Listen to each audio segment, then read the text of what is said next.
welcome to another Astral interview. And here with me, I have Gerard O'Donnell. What a pleasure and what an honor it is to have you with us. Thank you. So before we start, I thought it'd be a great idea if you could talk a little bit about your past, about, where you grew up, who you were, what made you get into this metaphysical reality to understand it better. Tell us a little bit about that. Okay, you're on my physical reality, where I was born and so forth. Well, let's start with you. Yeah, I was born in France, Paris. Okay. Many moons ago, and I'm not going to reveal my age. Well, you look amazing for your age, whatever it is. 250 now, we get that. Right, so I was born in France. I was educated in France, and I got a good education, and then left to overseas. I came to the U.S. when I was young and studied there. Did some graduate studies in mathematics and computer science and business. What else? I was I always felt different.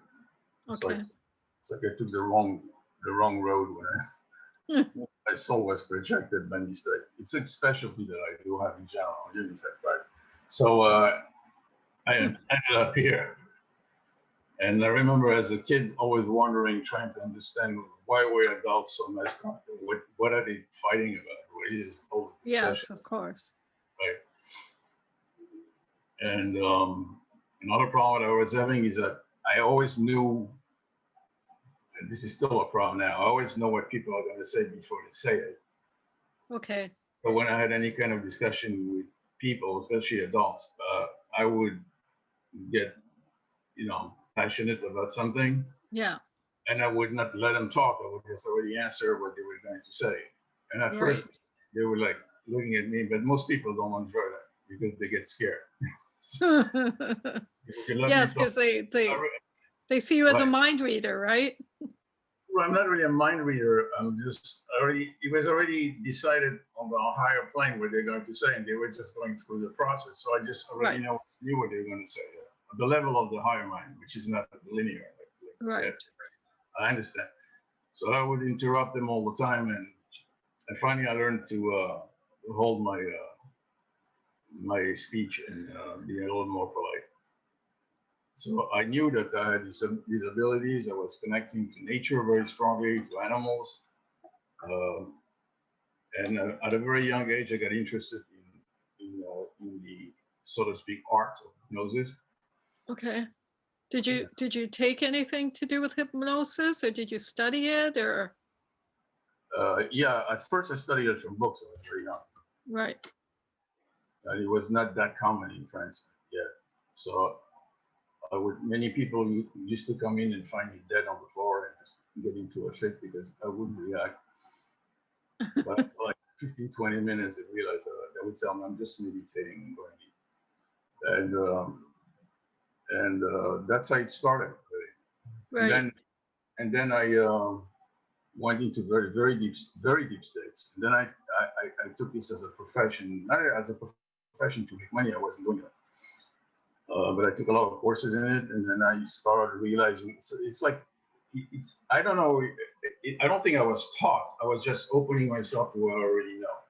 Right. Most people, this is what happens. You don't learn anything. You're just opening yourself to what you know. To what you already know. To a higher self. Right. Right. And knowing comes in, and then there was a whole bunch of adventures. Which, if I tell you this, it would take hours on end. Well, tell me about the most significant events in your life, metaphysically, spiritually. You said you went into different states of awareness, practicing this hypnosis that you were studying at the time. Is there something that stands out for you that might have led you into what you do now? If you're talking about remote viewing, I was doing remote viewing before I had the incredible experience that I had later. But Okay. So remote view, tell us about your journey in remote viewing then. How did you discover it? What made you go into it? it was natural. I would just go into a deep state and just perceive things, especially about the future. It's not so much that I would go spy on, the neighbors or, I could do it, but I was not interested. My main focus was to perceive what is about to happen. I have a very high level of intuition, extremely high, which I Right. still do right now. And it's not easy because you always seem to know what's going to happen, so things are boring because you don't get any major surprises. It's like now I'm watching TV and I know in 7 months I know what's going to happen already. And it's been like this forever. There was a Okay, so book. it's been like, so you've been able to know what's going to come before it comes forever, like on a humanity scale as well, Yeah, especially humanities. Yeah, especially on a humanity the more scale. global, the more impacting it's going to be. The less the path is going to. You can affect the path. You can if you go very high, but most people don't do that. So I can do it on the level of humanity. Yes, I would usually. I don't know. Even lately, let's say I don't like to go into politics, but when this Yes, person yes. came down and he announced his presidency, he's the next president. So I told all my friends because he was like, you know, and they thought I'd lost it totally. And then because he was like a joke at the beginning. Anyway. Yes, of course, and possibly still is, but It still is, yeah. um, So what, and then I was living on the beach and I met this friend of mine who was in the UK and he's running a gigantic um, investment company. And he listened to me and he said, listen, I don't believe this is going to be the case, but if you're that convinced, why don't you go and bet in London with a bookie and make money on that? Because I think it's like 20,000 against one. yeah. And I didn't do it, of course, because I'm not into, Gambling. gambling or taking advantage of information. Yes, I understand. And then he became. The same thing happened with the law. I was in the middle of doing a year and a half of meditation, very high meditation. I cannot go into the details. I was told to lay down and did not stop. Well, first, there were 40 days. I wasn't eating, wasn't drinking, and then it continued for a year and a half. And one day, I think it was during the 40 days, I'm told I disconnected TV. I didn't see anybody. I was just like becoming a super monk in Yeah. my cave. And great things were happening. And someday I can only get up and then reconnect the television. I go, are you guys serious? And then I say, yes. So I walked to the TV and I had to reconnect all the cables and so forth. Then they told me, put the news on, so I put the news. And then this black man comes in announcing his candidacy. Nobody knew him. And he's going to be the next president. So I went to my friends and I told them that I just got that he's going to be the next president. Same reaction, going crazy. He's the youngest senator. Nobody's ever going to for somebody like this. So same situation. Right now, I know it's been 7 months that I've been told about that he will not be reelected. That there's going to be violence. And eventually, all this will stop. There's a reason for it. Right. Right. Okay, so let's go back a bit. Let's talk about remote viewing. How were you introduced to it? And why did you even look into it? I understand you have this experience. And so did you learn about remote viewing and then decided you want to expand your experience, or was it something different? No, I was using this a lot. I had a lot of contacts all over the world. I used to travel around the world. And I had some parallel military background. I'd done some intel work as help. And I was not like full time with it. And people knew that I had this particular quality. At that point, I didn't even know it was even called remote viewing. It was barely, talked about. And I was contacted in Europe by a group of people. They tested me, and then they put me to do work for them, especially training special ops. Okay. It was a different type of training. Again, it was not about training for them to look into exactly what's happening in a nuclear plant in some other country. even though I could do this. I mean, I would monitor them, and if I trained them, they would do it. But that was basically so that when they operate, they can sense in advance danger, like any animal does. Because Right. animals are their higher self. Yes. Humans are not the higher self. Even Okay. though they are the higher self, there is a lag between the perception of the human and the perception of the higher self. So the higher self knows in advance within the paths that are open in the matrix which path you are about to enter. Because in the reality, you've already either made the choice or the higher self, which is you on the other side, it's really you, Right. has made that choice for you. But there is a lag. And so animals, since they're always connected to the higher self, see the event before it's even played out on this. So they what I call a traveling consciousness. We are So, all traveling consciousness. We have experiences in this world pretty well. so animals versus humans. Humans have all the faculties that animals do, correct? No, No. no. When man was created, the big difference, and it's even, you know, most old, very old tradition, they say that man is created as a shadow, a similitude, but as a shadow of the creator. And a shadow means that it's you, but you don't perceive it because it's an inversion of you as far as characteristics. It's attached to you. You cannot take away the shadow unless you're Peter Pan and you lost your shadow and you're panicking. But if you're not Peter Pan, usually your shadow is with you. But the shadow, which is, by the way, a story in itself, uh, the shadow self uh, is you. We are here on this plane. We are the shadow to the pure light that's reflecting itself into this reality. To be able to experience this as an experience. Right. So the shadow itself has uh, the a certain lag, a certain separation that we have from our higher self. Animals don't have it. If animals are wounded, they just go back out. Right. What we Okay. think out of body, it's more than out of body. They rejoice. We only do this at night when we're sleeping, but nobody's aware of it because it's hidden with dreams. So while at night you rejoin your higher self, the memory bank that you had is uploaded into the higher self of the experience, and the next day is prepared for you. Sometimes more than the next day. It's like you're having a conference with your higher self. So an But then, animal, so an animal can go outer body at will whenever they want. yep, it's an animal. If you see, if you've been, I've been told.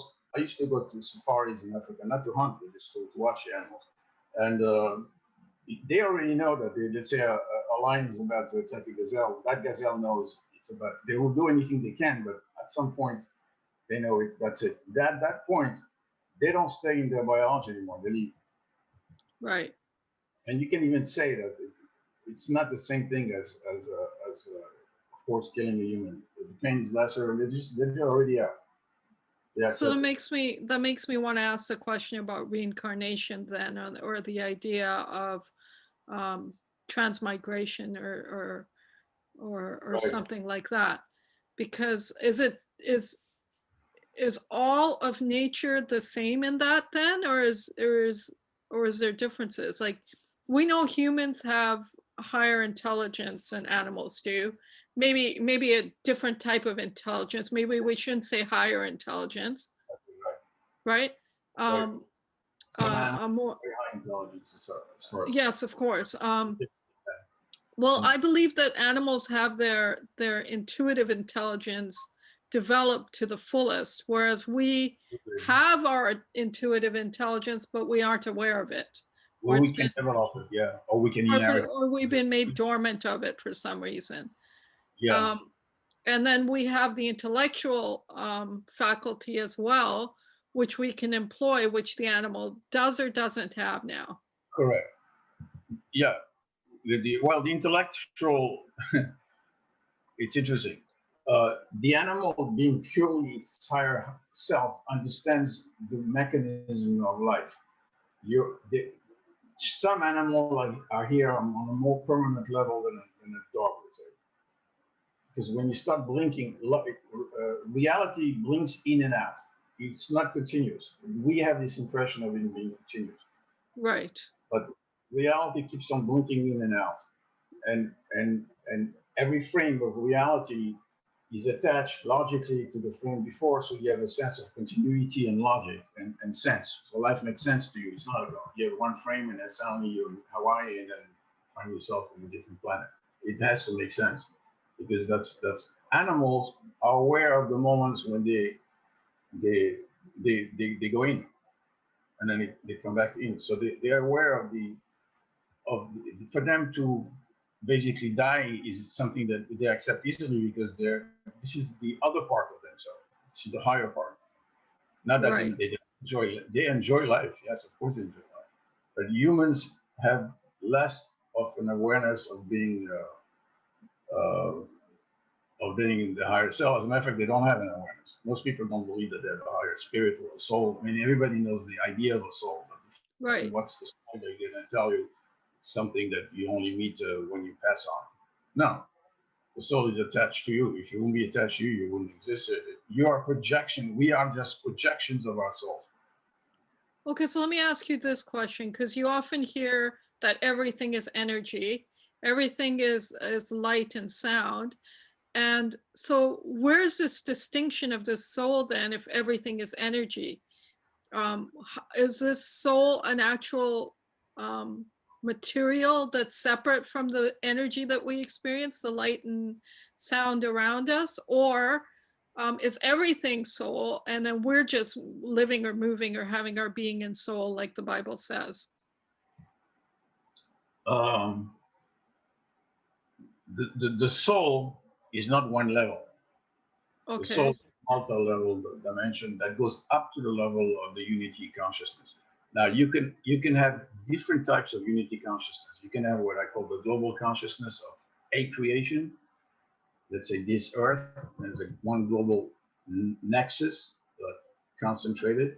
So that global takes care of the Earth, and everything goes back to it. When the Earth, let's say, creation is folded back in, which happens not once, many more times on the thing. Because when the creation is a bit, hopefully succeeds in rejoining the one, when that creation is folded back in, the consciousness of the beings go back to that global consciousness, which is encompassing everything, but at the same time is the nexus. So your soul right now is going to be, at least for most people, is going to be within the global consciousness of this creation. Okay. And in order to go higher, you can go to global consciousness of many creations because there are levels of it. It's like a B tree in mathematics. So you will have literally to call upon. You have to position yourself at the level of the nexus of this creation. You have to position yourself at the level of the global consciousness, which you can do it just by going very deep. That's Okay. your super conscious. And then at that level, you can ask to connect to what will be the global consciousness of all creation. And that's an experience that's only given in that particular source, the real source, the one that starts contracting within the infinite void that's totally quiet. And there are little spirals creating. There are many of them, but every single spiral is the nexus of all the creation that it encompasses below it. You understand? Because mind, I understand. everything So it's is mind. cyclical. So it's cyclical. It's mind spiraling itself Okay. in it by itself. Everything is spiraling. The galaxies are spiraling, but the galaxies are really mind. You are right now spiraling, but you have like a gyroscope that makes you believe that you're stationary. I mean, if you were being aware of, so to speak, the movement of the planet, you'd be walking like a drunkard. As a matter of fact, if you do become drunk, that's how everything spirals because you lose this gyroscope. Okay. So I'm just going to share an experience I had just a few days ago with you, and it totally scared the living daylights out of me. But anyways, it was dark. I was just in like this sleepy, wakey state, and was in my room. It was dark. It was like everything was 2D, and this being appears, and they sort of materialize in 2D though, not 3D.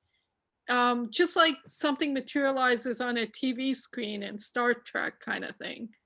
And then when I got startled of it, it disappeared. And then I got up and I turned the lights on. You were meditating or sleeping? I wasn't. I was just sitting there. I was contemplating. I wouldn't quite say meditating. I was contemplating. And the idea I was contemplating was this idea of apparitions or ghosts.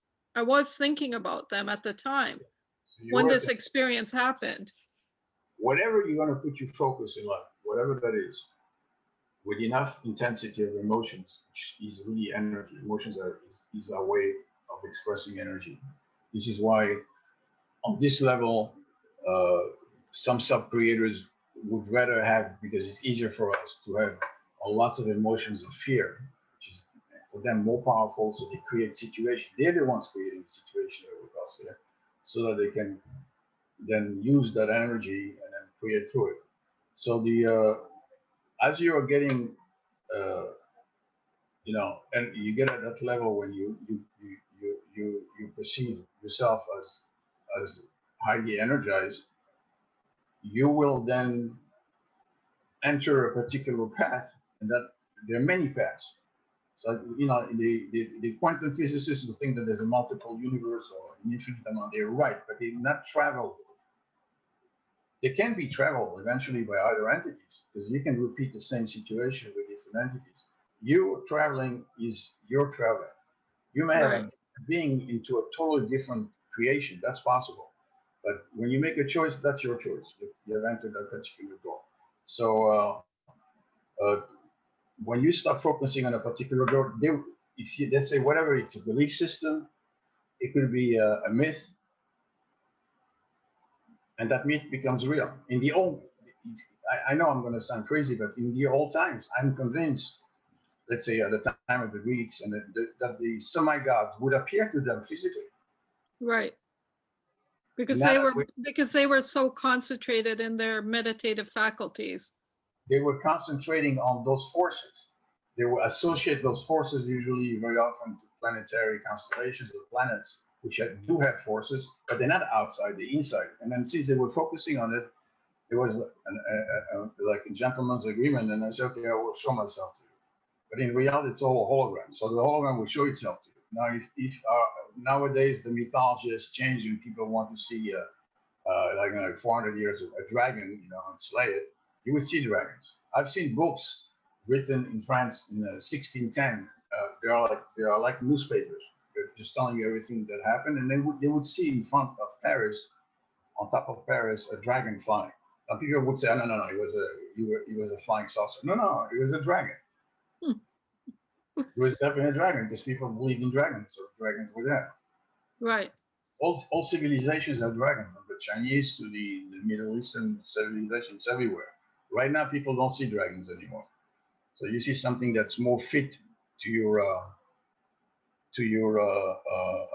society, physical reality or physical society. It's more technologically oriented. As a matter of fact, if you see any kind of flying saucer in the 1950s, they look like the technology that we had in the 1950s, those heavy computers and dials and so forth, and it was like heavy metal. Right now, it's like it looks very modern. It's like they advance with us. So the so the UFO or the dragon or whatever is just a metaphor of something. It's like everything else. It's not it's a metaphor, but everything else. But because if its form changes, whatever it is, its form is changing, whether it's a dragon, whether it's an old school UFO, whether it's a modern day technologically sound UFO, the form is changing.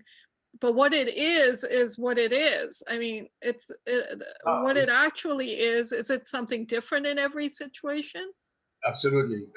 The only reason we are here, if you were to see who you really are, you're just a point of light. That's it. Right. Vibrating, having your inner light within, very condensed, and you're like a computer of a size that you're basically a quantum computer, because all your realities are superposed. In quantum, you have big qubits, and they all superpose, showing different modus operandi of operations. And it's like if I go on the screen of my computer and I delete the file,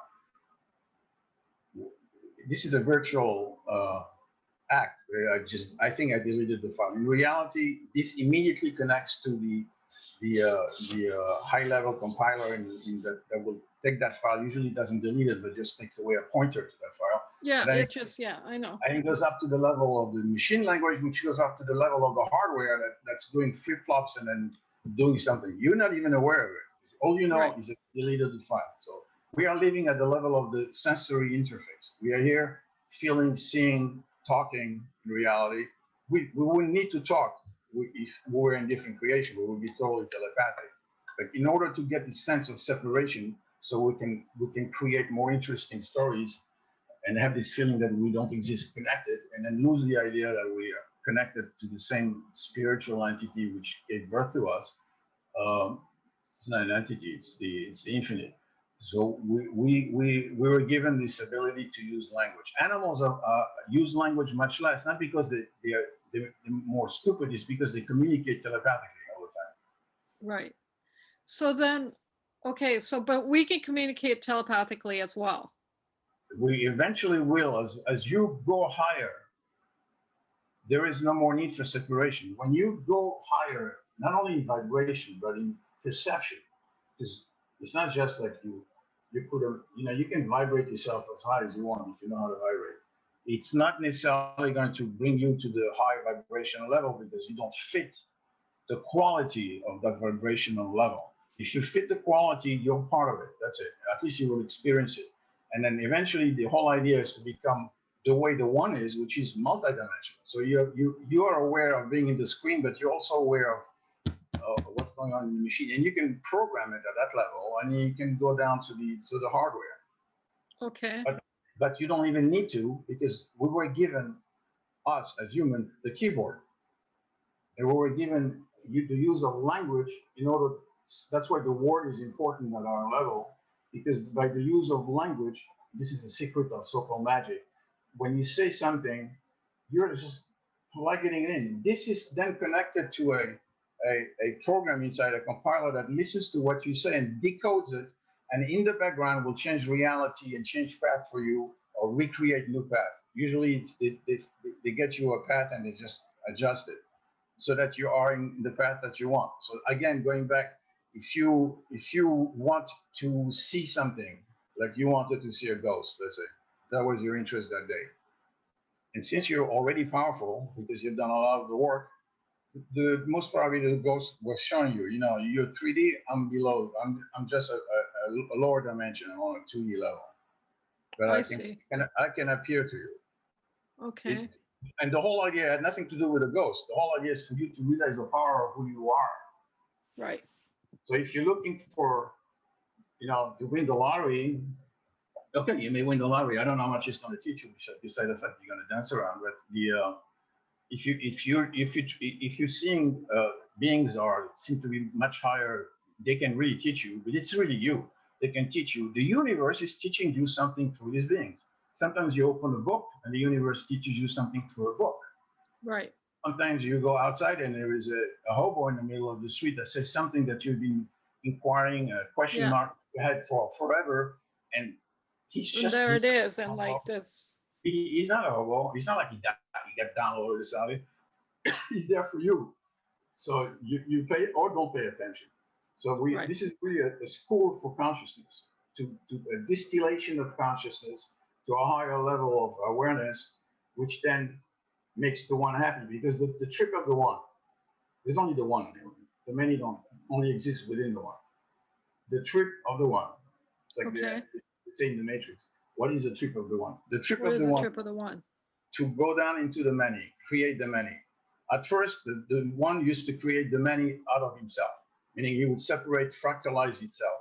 But there was still a knowledge that the one, all those parts knew that they were a part of the one. So therefore, they had all the qualities, or at least a great amount of the qualities of the one. They could create like this by thought. That incredible amount of energy, and they could create. But this became boring to the one as his parts, because he realized that there was no much learning, because he was just copying, making a copy of himself, trying to see what's going to happen, but nothing was really happening. You know, there was no real learning. So in order for him to have a great learning, he created a system whereby reality, let's say my reality right now, in the old times, reality would be a gigantic hologram and everybody would be walking within a hologram. And as an example, okay? You realize as you do this, you become aware that all the beings are you. Right. The animals are you, you are you. And I've had that experience once. I went to that level. So yeah, you think of something, it appears. You know? yeah, been there. As a matter of fact, it's hard to keep it stable. I used to see a gardener, and he would be gardening, and suddenly I turn my head, I come back, he's gone. You know? So, or I would think of somebody, boom, they suddenly appeared from the car, and he said hello. I knew they were holograms. Right.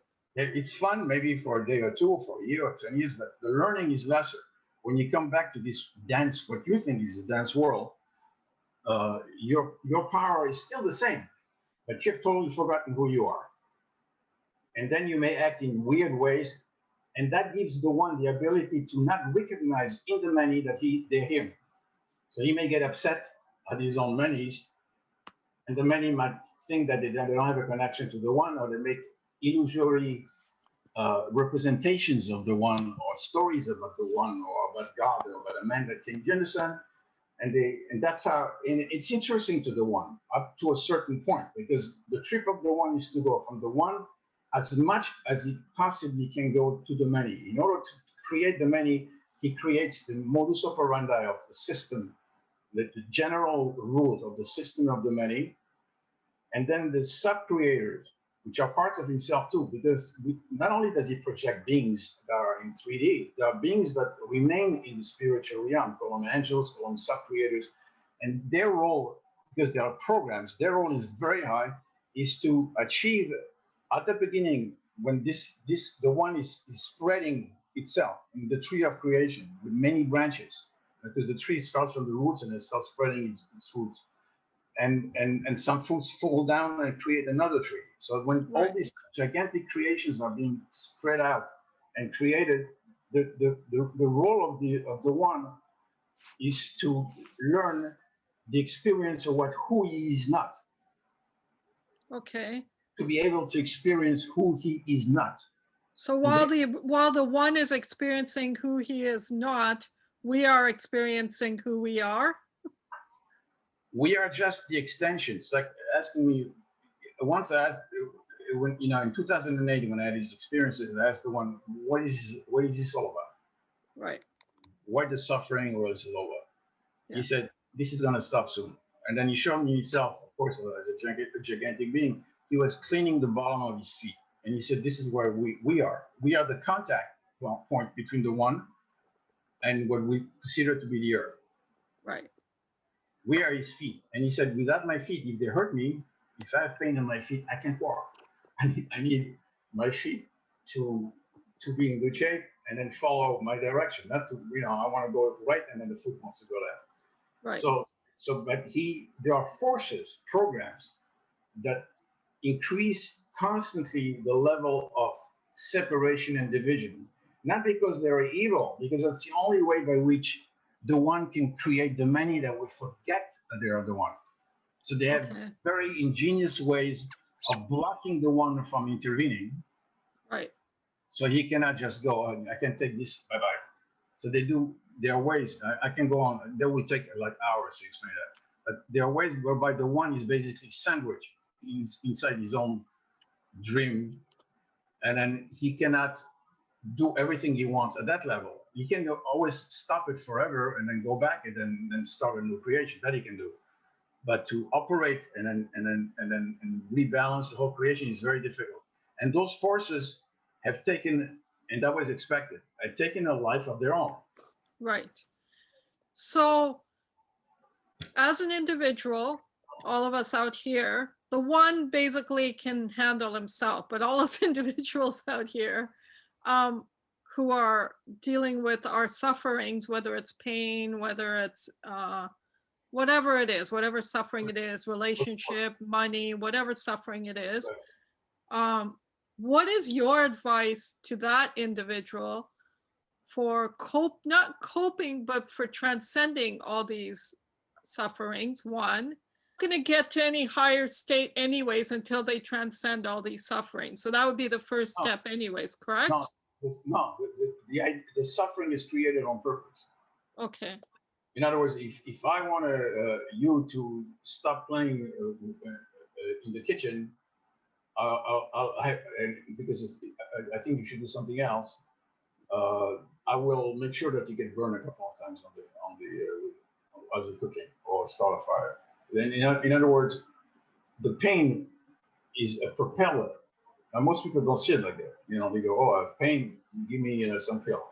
Or they don't understand the pain is a message. Not only that your body has trouble somewhere, but it means that you have to change, and that can be not physical pain. It could be emotional pain. It could be financial pain. You have to change your way of looking at yourself, not the world, because as you change yourself, your world, which is but a reflection of you. Remember that the world is projected by higher levels of you, the soul, which is really already not embodied, disembodied. They are in what the quantum level calls the implicated world.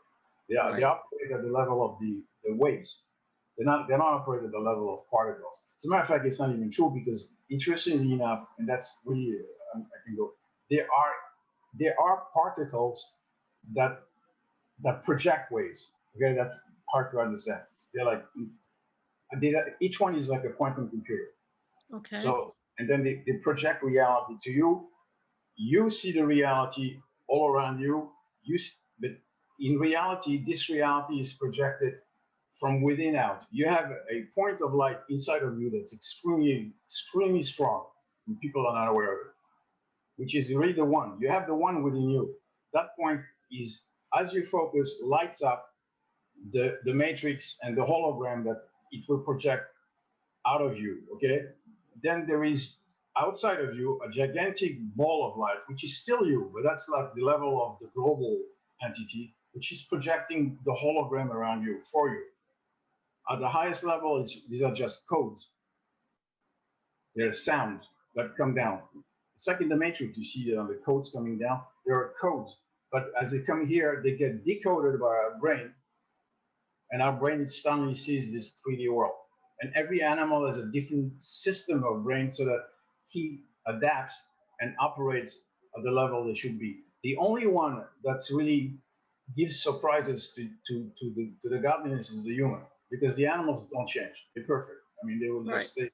Plus, there is no accumulation of memory back. When an animal dies, if an animal has learned how to, I don't know, start fire, as an example. I have a cat here, and she's learned to use toilet paper by herself. I can guarantee you that she's giving birth. You will not see that continuation necessarily on the child, even though they claim that some monkeys have done certain stuff. But that's during the same period. They don't accumulate knowledge. However, humans do. We keep on accumulating it. So our trip, as the many coming from the one, is to jointly rejoin the one. Our trip is to go from the many to the one. And the level of the one, his trip is to go from the one to the many. So there is two movements from the one to the many. Like say, take a triangle, where the one is on top. He spreads out, and that triangle is always active. And our trip is that we are trying from the many to rejoin the one. You understand? I do. Okay. I do. So it's a push and pull kind of Constantly, movement. and it's at the same time. Okay. It happens constantly at the same time. Okay. Right. So As a matter how of fact, did you come to these reality, conclusions, Gerard? because I've experienced all this.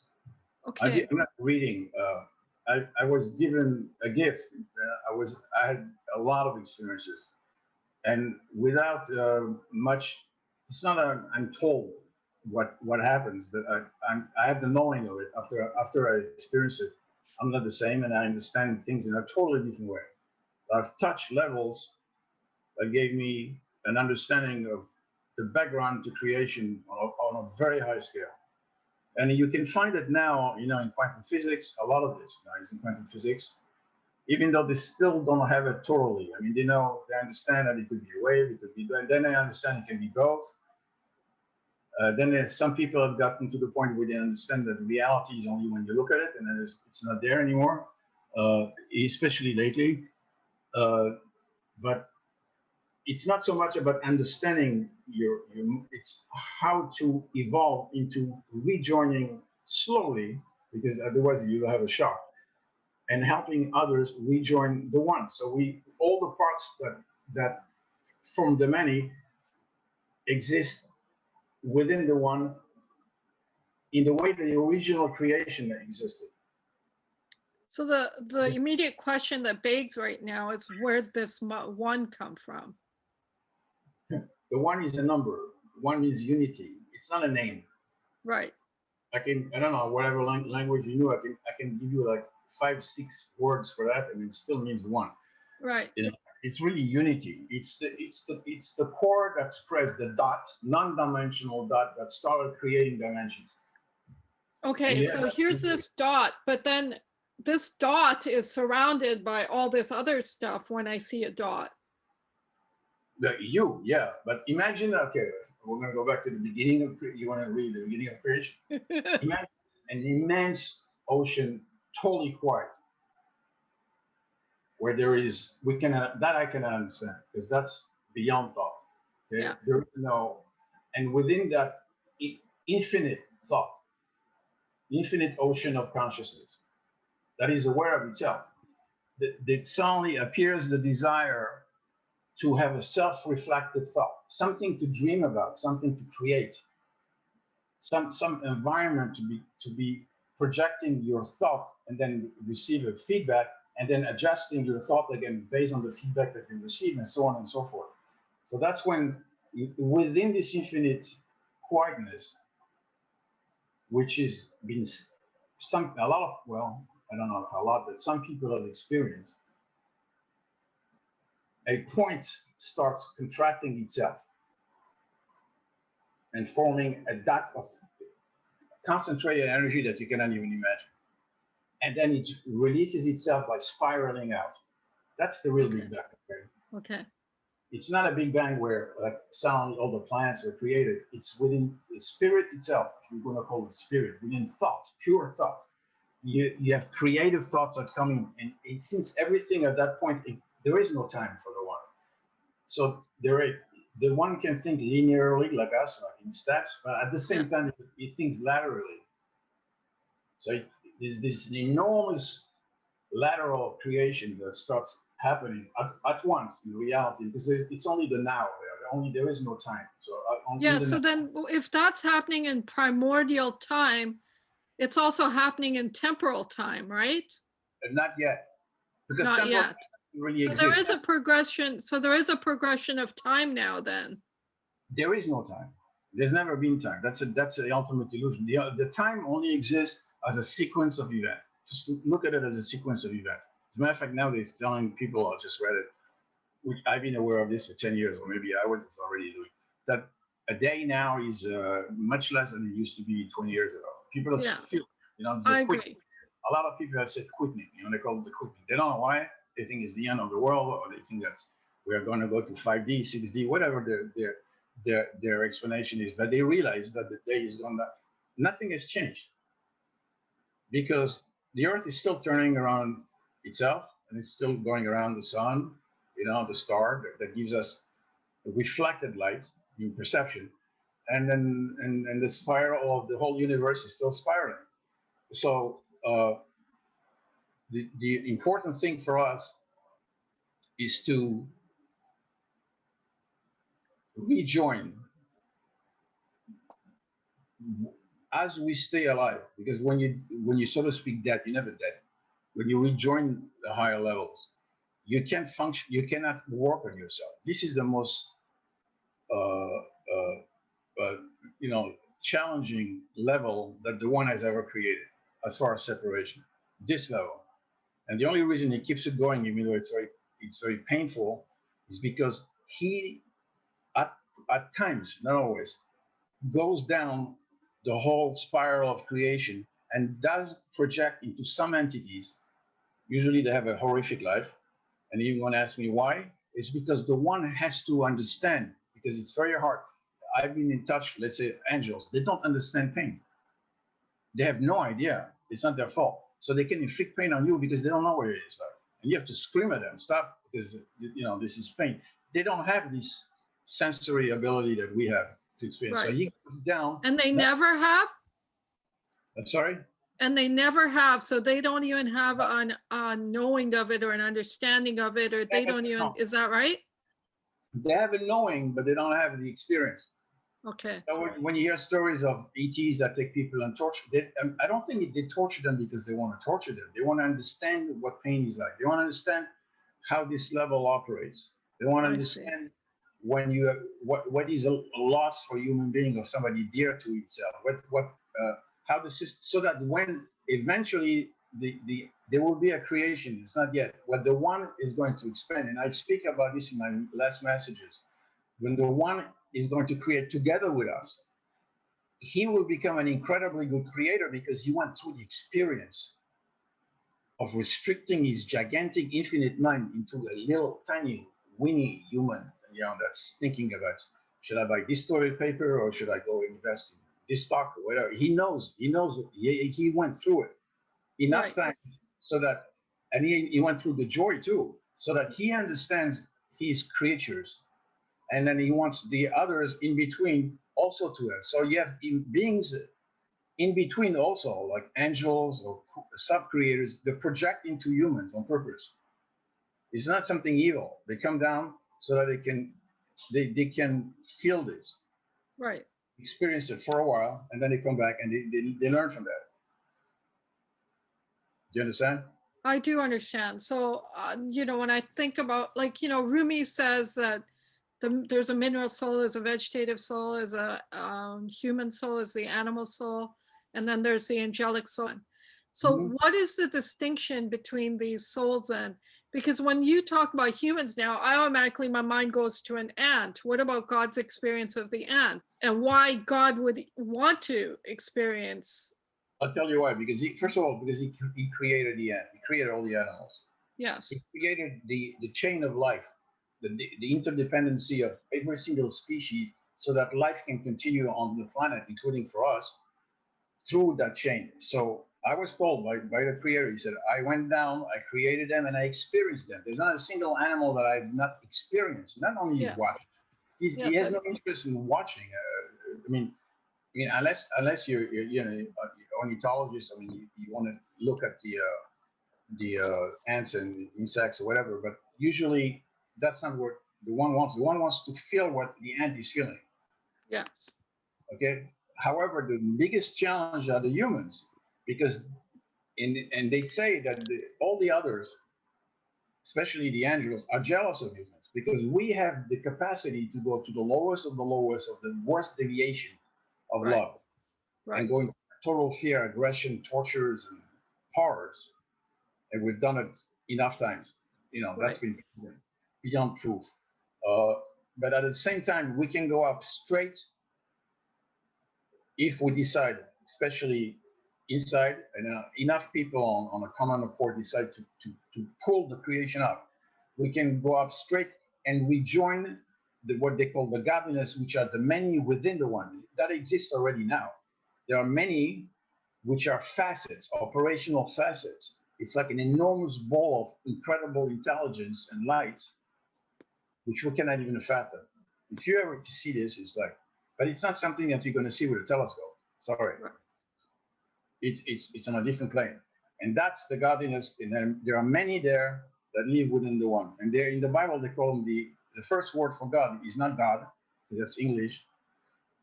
It's Elohim. It means Elohim, the many. Yeah. Elohim is many. Every time you say him, in every word in Hebrew, it's many. And in fact, it means ocean. So it's what it represents is that within the ocean of consciousness that is the Godhead, there are creatures that stay, like operating from that level. And then these are eternal beings because the one is eternal. And they also project out. They make a connection like a ray of sun and they project out in some creation, and especially they create not only one creation, they create creational systems. That's their role. They're like the highest level of creation. Okay. So okay, so the way I see this is God has this thought or desire to experience the many.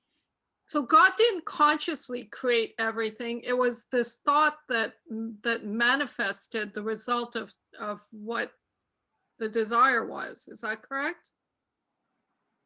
Well, okay, we're gonna go back. You're asking me to think like the one. All right. Do you know what the one is most afraid of? Us not wanting to know him. No? The Um, one is most afraid of being lonely. right. Okay. It's the ultimate existential loneliness. When you're Okay. one and you cannot create in your imagination other beings and have this illusion that they're not acting according to your thoughts, that they are like helpers against you. You know, like Adam has his wife. It said in the Bible, she's a helper against you. She's provoking him. She doesn't follow his instruction. She's there. You know, she's the environment that he will then project himself to and give him Right. children. So when this happens to God, he doesn't want to be self-reflective and then create. I had this experience. I was creating my own world constantly. I didn't want to stay over 24 hours. Because first of all, you're all by yourself. You realize everything else is pure hologram. There's no life force to it. And it's maybe fun for a day because you realize that you have all this infinite power, but then you just want to go back down. Where you're going to get lost with all the problems and pay your checks and then your bills and then have the credit cards running after you and so forth. Really, this is what we consider to have life. You know, so we and this constant movement is only gifted to humans, which are really the one incarnated here. Now, the one I told you experienced the animals, but he doesn't go now in a normal state. He only did that when he created that. He created that whole circuitry of life, what they call the chain of life, basically, of what gives life to everybody. But he does go down to certain humans now, and then the levels below him, they'll also go down to certain humans because everybody has to learn. They're all him. The sub-creators are him. But there is a force, that force of separation exists at our level, and we, through our energy that we have, through our emotions, and this level here is more in fear than in love. At the level of the one, since he knows everything is in himself, love is a natural process. Right. He doesn't even feel it's just, even though he calls him the son of the Elohim, he knows it's him. So he only takes care of himself. Right. Call it the ultimate egocentric, egoistic person, but at the same time the most loving because he never has the feeling that he's helping somebody else. But he can get frustrated because of the system that he created, because those parts of himself do not realize that they're hurting each other and they're hurting the one in the process. They're hurting the unity because they are so focused, they've been so focused for so long into separation. This phase of creation right now is the most difficult phase in all over the world because instead of having the one spreading into the many, into branches, trees, and then apples that fell down and created new trees and new seeds. Right. He now he wants to reunite himself, and he doesn't want to go back to the one immediately. He wants to go through the intermediary process. He wants us to slowly get back to the notion that we are the one and get more and more. It's beyond powers. It's more creative forces that will create magnificent universe that he will not feel that he created from his level, that he allowed his children as they're climbing back up to create. So, but if time doesn't And exist, the whole trip is the trip of the one. It's not our trip yes, because we're yes, the one.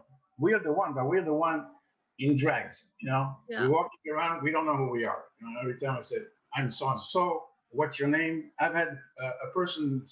I've talked about the one for 20, 30 years. I just got an example. I got somebody writing to me. he said he has a website about the one, and he said, "Give me his name, and then I'll allow you to post." And I'm going, his name? There's no. He's He's got no nameless.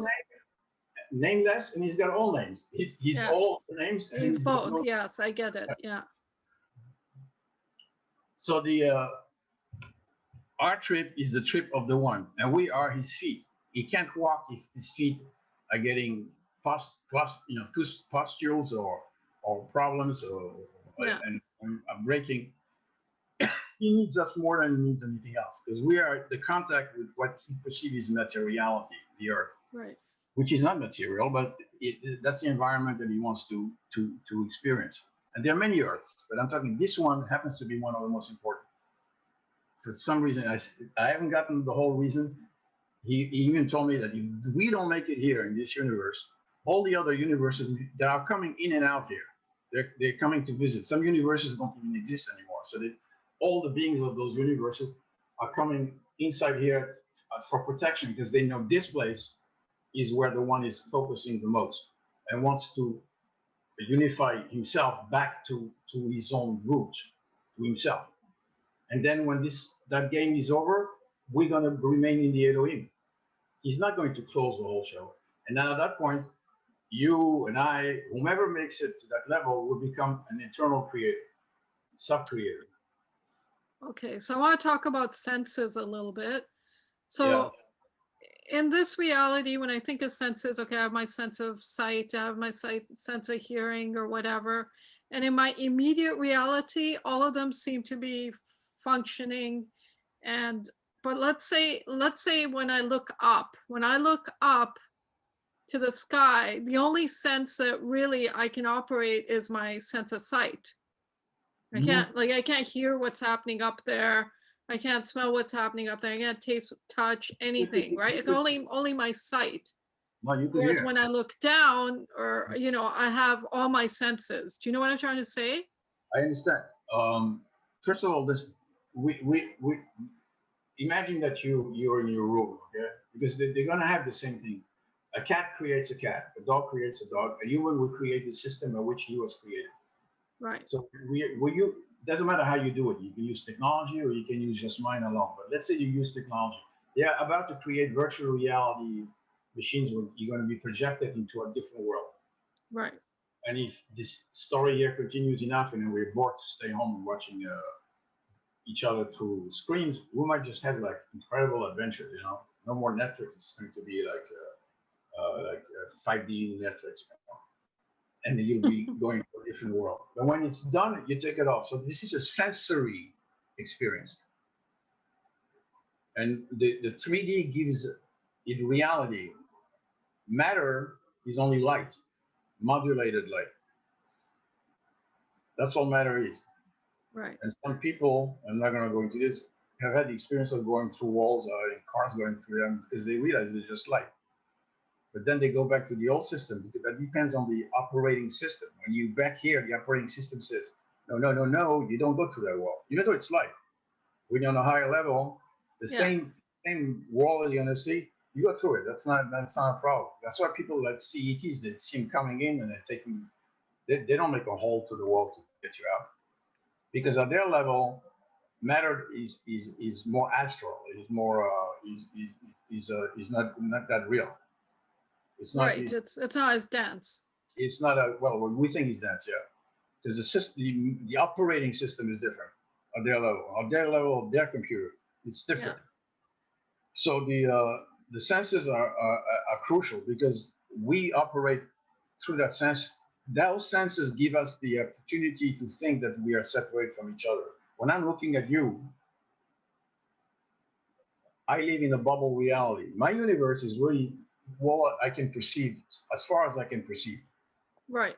No more than that. The information, I can have information about what's going on in Moscow or in Paris or some different planet, and I can mentally connect to it, but it's not the same thing. That's already connecting to the information.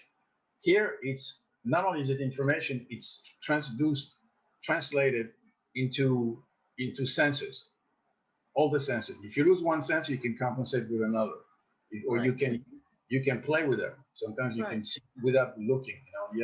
because vision is Yeah. really in the brain. You understand? And you Yeah. can do all that too.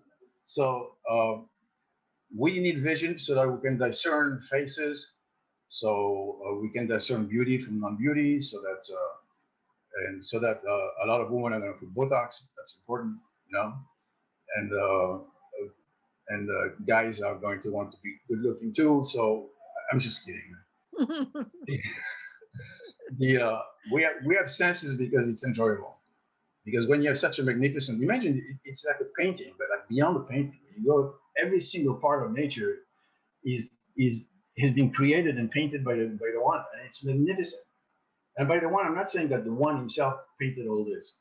An operating system coming out of him, you know, a part that's defined here, that's operating here, created nature and all the possibilities in nature, and this changes all the time, and it connects and it balances itself out beautifully well. That's the pleasure that the one has in watching his creation. The Okay. aesthetic pleasure, not even the experiencing, but the aesthetic pleasure is there. That's why nature is so important to us. Besides the fact that we are part of nature, we won't be able to survive nature without. So the senses are really the barriers that are keeping you from experiencing the one, right? No, not really. No, there are higher senses. I've experienced it.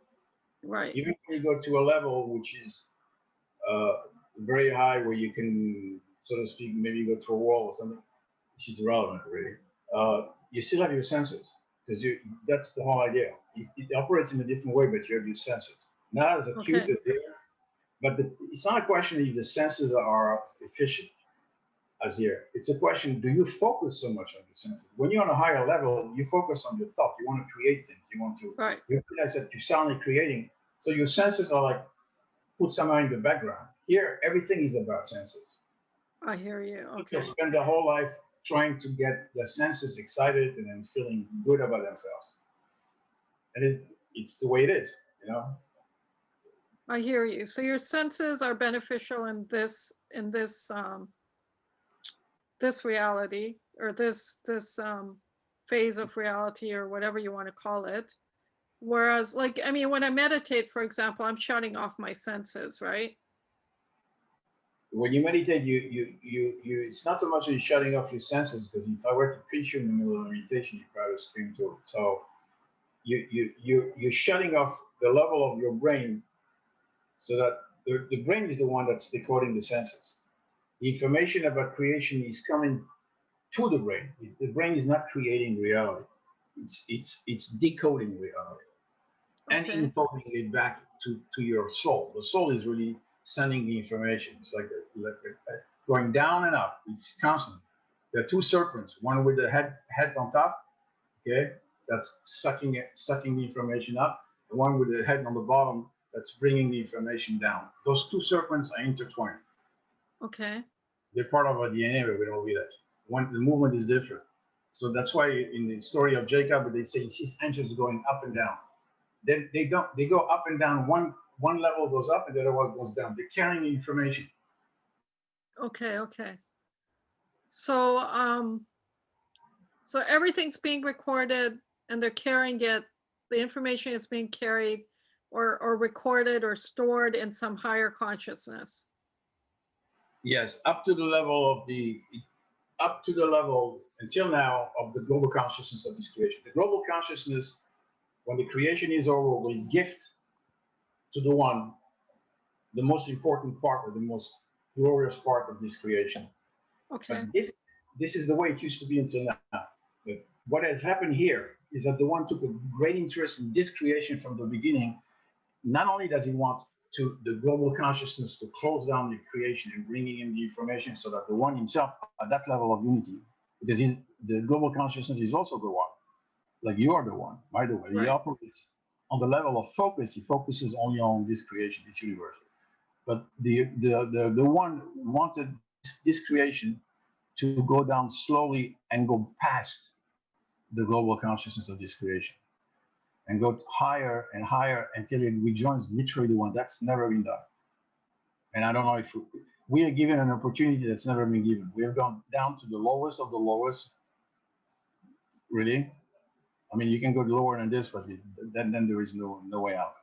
And we were given the opportunity to turn around, basically turn around, face God, face the Creator, the real Creator, not only of this world, everything, the global consciousness of all creation, and then face. And as you face, He looks at you, and then looks at what you want, and you look at Him, and you tell Him what you want, and if it fits the modus operandi, the personality, if you want, of the one, which is just love, because that's what he feels. Yeah. And he's not asking, please go and do me a favor, just take care of me, but don't take care of this one, or just hurt this one. If you're ready to you are making love to God, and then it's face to face. Until now, recently, at first it was back to back. He was not even aware of what's going on here. He was concentrating on other world, and he would give it the energy back to back. Then slowly, I'd say, starting in the maybe 70s, he turned around and he started looking at us. But we were still in the back. He was facing our back, so he could influence us, watch what's happening, go inside of us and experience. But we were not turning around. He was hoping that the humans would turn around, seeking him. He offered this. I have messages since 1991. When he says that, he's begging his children to turn around. He's here, and then he says, "You're the savior of my creation." Of course, I could save everything, but I don't want to destroy everything. I don't want to punish anybody. I'm not here to punish anybody. I just want you to turn around and take the tree back from the many, very separated, to the many less separated, to the many who feel that they're interacting with each other and care for each other, because they know at that point already that they are each other. It's like what you feel to a child when he's very small. You don't feel that your baby is separated from you. You feel it's part of you. Eventually, as they grow older, the perception changes. And then we make love with him, and we're going to create a new world together. Right. Which is the ultimate creation. He's hoping for that. This was this world here. This is the most experimental creation that the one has ever done in all of these attempts. And you have to understand, for the one, this is important. He's playful, so he likes to play a whole bunch of situations to see how he puts himself in the bind. It's not nice to say, but the one likes to put himself in the gorse of binds and then try to figure out how to get out of it. With the elements that he has operating around him and through him. He's like he has a great sense of humor, and but he's also the ultimate risk taker. He has to be. That's how he evolves. Right. And then when I say he, I don't mean a male. I mean an active part. Okay? Yeah. He means somebody that's active. The female is more the partner that he puts energy into it and then projects. She also takes care. The mother is as important as he is because it's him. The mother is not separated from him, especially not on the higher level. Okay, let's bring it home now and talk about every individual out there. Like, what meditative practice do you recommend? How do they experience remote viewing like you did? Okay. Talk a little bit about that. The way we started teaching remote viewing is that we were trying to put people what I call theta. We're trying to quiet the human brain, like the monkey mind. So we're trying to quiet the brain. Believe it or not, when the brain is quieter, you have access to the big brain, which is much bigger than this brain. It's on the other side, and it encompasses much more, usually the whole creation, at least this creation. So you want to, in order to access this, you have to stay quiet. This famous saying, stay still and know that I'm still and know that I am God. In other words, still your mind at this level here. It will come back. Don't worry about it. And it's going to try to interfere. It's going to tell you suddenly weird thoughts are going to come, or negative thoughts are going to start scratching, because it's the ego fighting for recognition. The ego is afraid of losing itself into this gigantic ocean. And the reaction against this is normal, because that's how we were created. But if you persist, then you basically cajole, the ego, like you would do to a child. So do not be afraid. If you're even beautiful, not only that, you can look at the reward you can get. You remain with me, and I'm not going to lose you. Your personality stays, and we're going to be together. This is we take on together. You really talk to your ego. So talk to your ego and calm them down. Otherwise, he's going to block you. He's going to find all kinds of excuses. Like you said, he's going to blow the electricity, break your computer. They have powers because it's not just you; it's the lower part of yourself. Right. Can influence a lot, and it can call on, it can call help. If it wants to do this thing. So all the problems with humankind is that ego lately, in general, he's afraid of reuniting with the rest, thinking that it's going to be drowning in an ocean. No, he doesn't have a scuba diving outfit, and then he's going to drown in the ocean. He likes it over here. What he knows is safe, even though it's difficult, and it wants to stay around here. Plus, through the process of what you call reincarnation, but I don't call reincarnation, because for me, only the one reincarnates. But let's say the ego is not so afraid of going back to and then we're projecting into something else, even if it's in different mixture. Okay. However, for the one, this is a problem. It's a major problem, and he cannot talk to the ego. He cannot say, "Oh, big God, coming here talking to you. Please do not be afraid of us." Because it's our role to calm down our ego, Right. and not to reject it. The more you fight your ego, is the more the ego will fight you. This is you. So do not all the time be obsessed with changing your personality and opposing it and saying, I'm going to go beyond the ego and I'm going to drop the ego. Because if you drop your ego right now, you won't exist as a human. Right. You can't. The whole question is to keep your ego, which is basically who you are, and the memory banks that are attached to you, and cajole it like a little child, telling him and improving to him. Because as you're in your head, as you are starting to have experience, the ego is going to have experiences with you. And then he goes, "Oh, it's not so bad. It was nothing. It's beautiful." And I came back. I'm not done. So I'm willing to do this. So you go to what I call theta. Theta is the border of sleep. Okay. Your subconscious has many levels. You have the what we call basically the ego is the subconscious. It's not a conscious mind. The conscious mind is your awareness. That's it. That's all it is. The and this is your awareness combined with your senses and your experiences. Okay, so you're constantly creating within the experiences, the senses, and then the system here. But as you get to that level, you're accessing the program, which is your ego. It's a program that makes you what you think you are usually, and what the ego certainly thinks you are, and what people, so to speak, on the outside, which doesn't really exist. So the people that you see, other facets, look at you and they see the facet. So your facet is important. So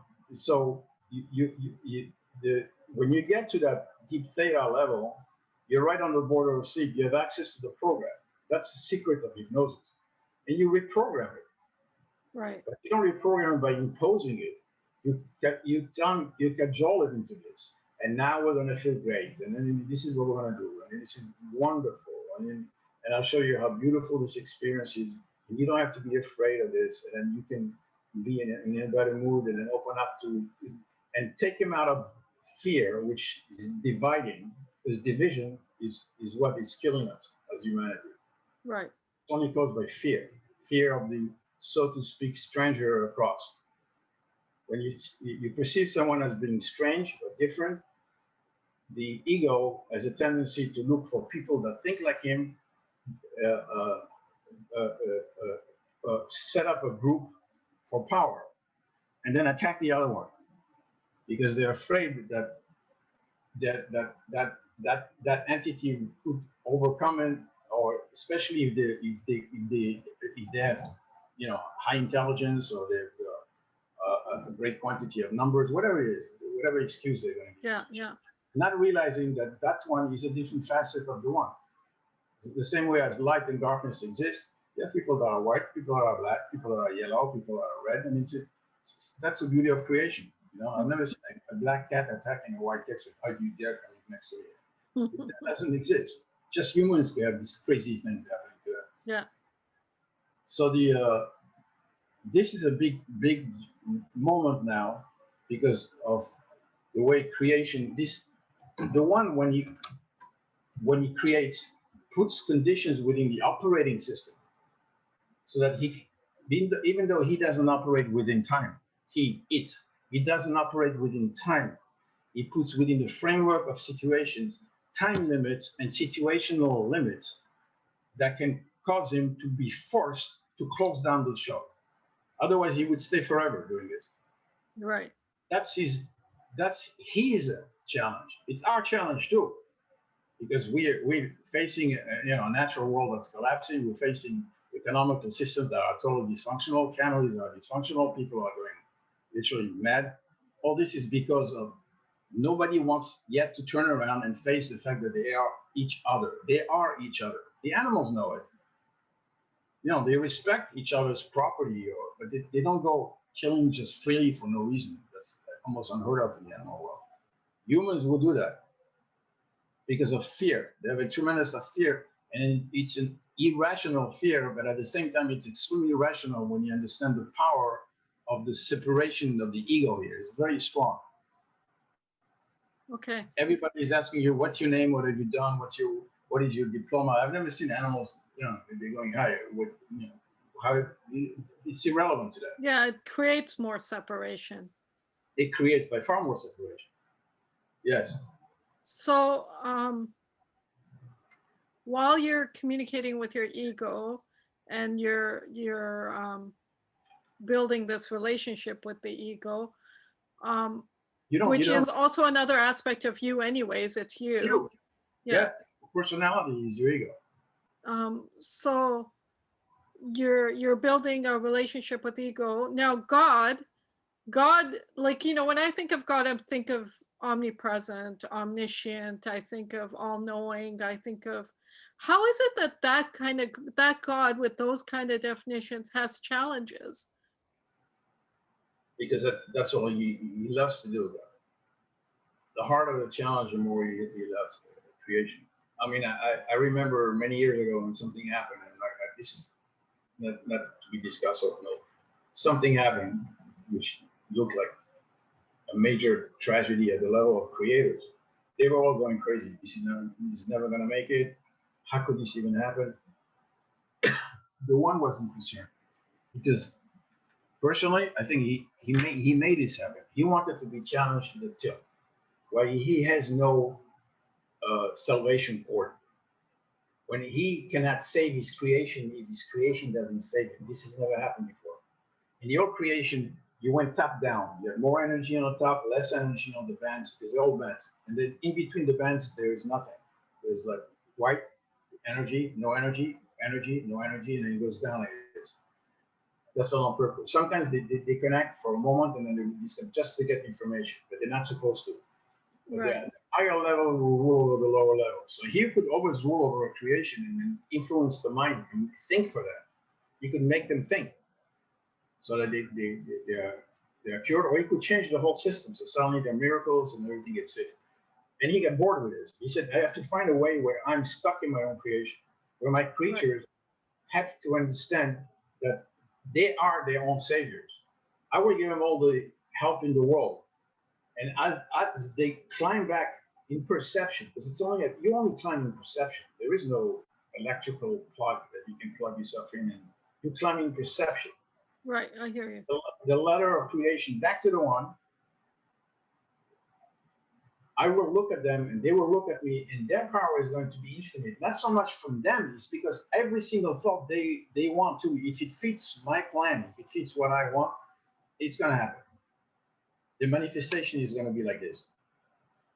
Right now, it doesn't happen because we are more focused on the what I again thought form. You're more focused on the impossibility of the manifestation than the possibility of the manifestation. First of all, you're more focused on the negative. You always say it's probably not going to work. Then it's not going to work. It's like the scientists who say this cannot be. It's not going to work. We need a double. The moment you have skepticism, they don't understand that their skepticism is creating a negative result.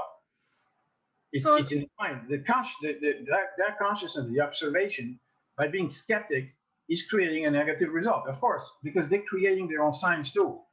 But if Right. they believe in it, they could create incredible things. But they have to be open-minded. Get out of the box. The secret to creation is get out of your box. You're always in a mental box. Everybody is.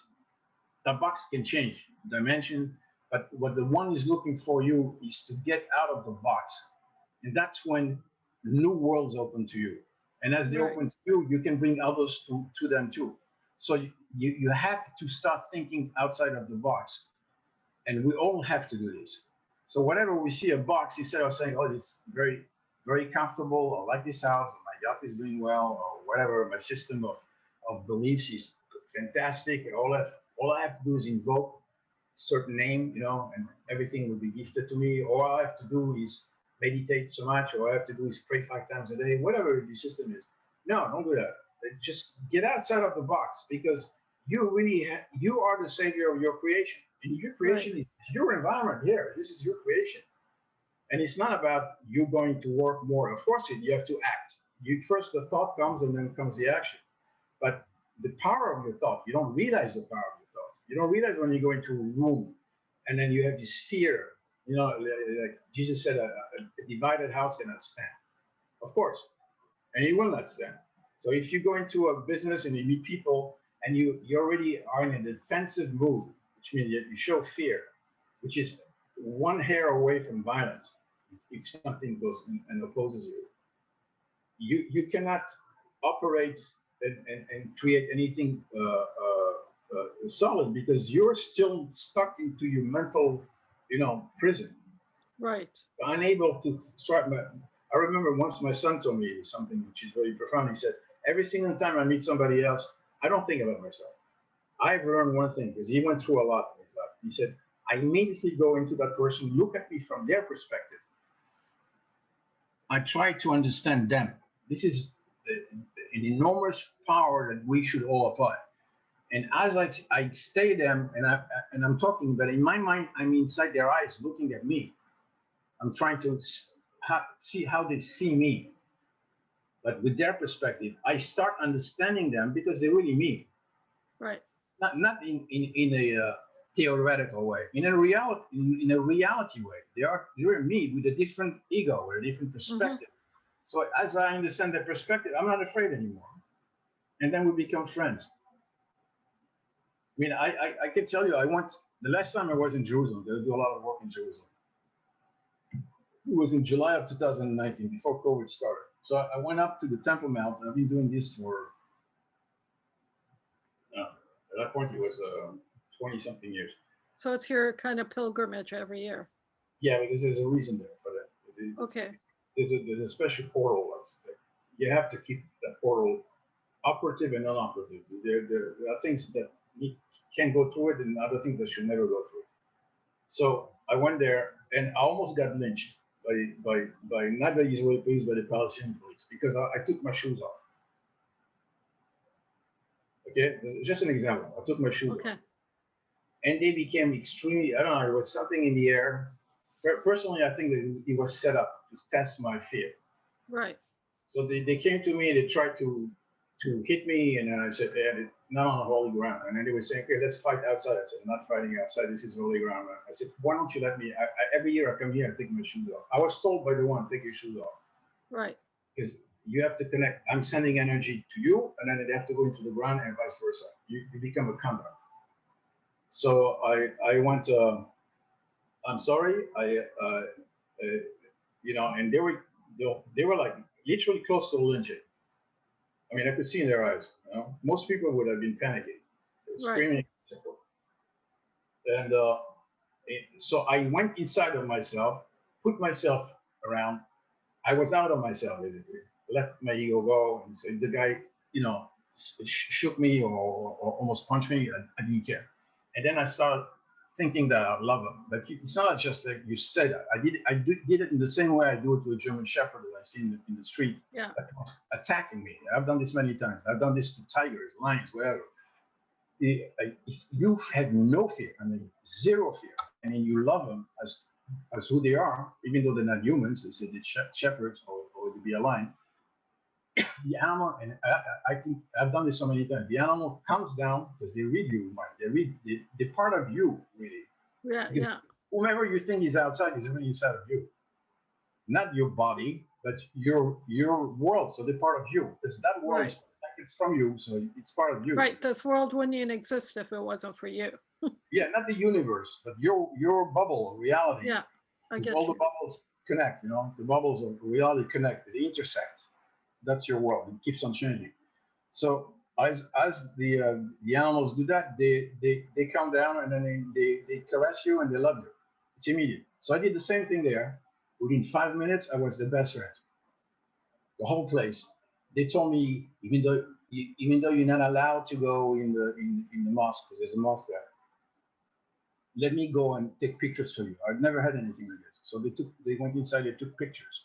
Then there are certain geometrical structures. It's a very, very, very holy place that no one has until today has been able to understand. And I took one of the guides because he needed money for it. It was an Arab guide and nobody was really coming. And I saw other guides that were other foreigners and Christians or Jews were coming out and explaining. And I understood that they didn't understand what it is.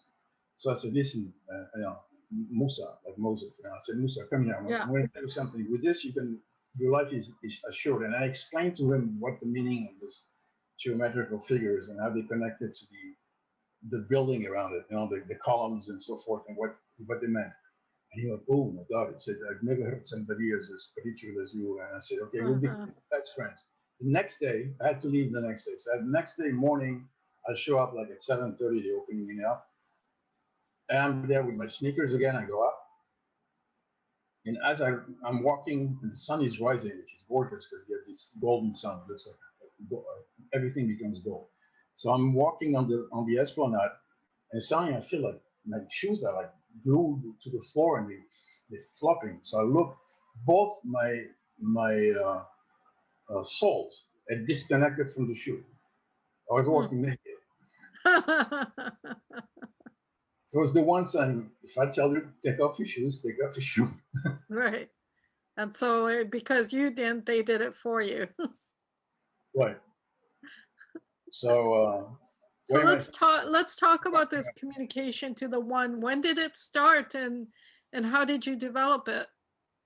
I did not really develop. It came, I always had it in my mind, not out of a religion, but I would just always, my mind talked about it or feel like kinship. But when I was much older, in my 30s, I had a gigantic experience one day. I was married and I was sitting on the floor and my ex is talking to me and suddenly I can't hear her. There was like total silence. And I knew something was cooking. Like there was silence beyond silence. It's not like, and I knew I'd suddenly got deaf. I think I've had that experience. Yeah. You had that? Yeah. It's just total silence. You can be talking. It's like you're not there anymore. You're not there. Yeah, I know. Those senses are gone. They only keep a sense of inner vision. So the outer vision is basically yes. So I went up, went on the couch, and boom, I went up, and I found myself inside the one really. That you cannot even explain. After that, I was not the same. When I came down, my hair turned white for a young man within 3 hours or something. And my aura was going so far off that people were feeling uncomfortable. I had small children. I would go to the park and everybody would start getting quiet, because you could feel something was passing by. And that was my first experience. And then there are many more of it. You never get the same experience twice. You know that. Yeah, I have to say that's true too, because all the experience I have had, they've only happened once. They're always a different experience. Always a difference. And they prepare this because for them, experiences are very important. For the metaphors, the metaphysics, the teaching that comes through an experience can only be given through the experience. And for them, that's a holy moment. Right. And they, as creative beings, they want to make it a magnificent experience, but they will not repeat it, you know. So if you had it, just absorb as much as you can, remember it, and make it yours, and then go on to other experiences. When we have our course, this is interesting because Yeah. I, Tell was, me about. I was doing a lot of remote viewing when I started because it was right after 9/11. I was remote viewing right and left, and I was in touch with the FBI in Miami. We were looking for something. My best remote viewer was in India. He was an American guy, and I've never seen anything like this. This guy was like a walking satellite. I would follow him on Google Earth because we didn't know where we were, and I would see exactly what he was saying. Right. And he would describe, and then we found a lot of things. I don't want to get into the details. Problem was that I had attracted a lot of attention from for other reasons, from the intelligence community here, and then foreign intelligence. I didn't know about the foreign ones though. So Right. since he was in India, he got contacted by somebody very close to Putin. There was the head of the security services there, and they asked him to talk. So he called me up and he said they wanted to talk to me. I said, don't get into this because if you're too good, either they're going to put you into a dungeon and you never come out, or you won't exist because they're afraid that you're going to start doing work against them. So he said, okay. And then within 10 minutes, I get a phone call from an FBI agent saying, we know about what happened. Please, can you ask him to go to the meeting? Well, to make a long story short, because this lasted for a while, he died. And I didn't know. No. I was in the middle of my meditations and I put off everything, including the phone. And then I found out he had called. He wanted me to do healing. And I'm a very powerful healer. At that point, I was like incredibly connected. So I could have healed it really. And this has always remained on my heart. It was a beautiful soul, beautiful. And he died of cancer, and I don't think it was a coincidence. And you weren't able to help him. No, but I think that they did something to it. You know? I don't know who's dead, but whatever. So basically, having this power you can use it for good and evil. Basically, is all I'm trying to say, right? It's the power can be used to harm as well. You mean they did a remote viewing to try to kill him? No, I think there was a substance of it. Okay. Something. I don't think they did it like that. Yeah, of course, like everything else. There is no evil is what is not in our best interest and will deviate us from unifying with the one. Yes, of so course. You don't want to share. You don't want to care for others. You don't have empathy. You want to take care only of yourself. Right. You don't tell the truth because you become a liar because the basis of creation is truth, information.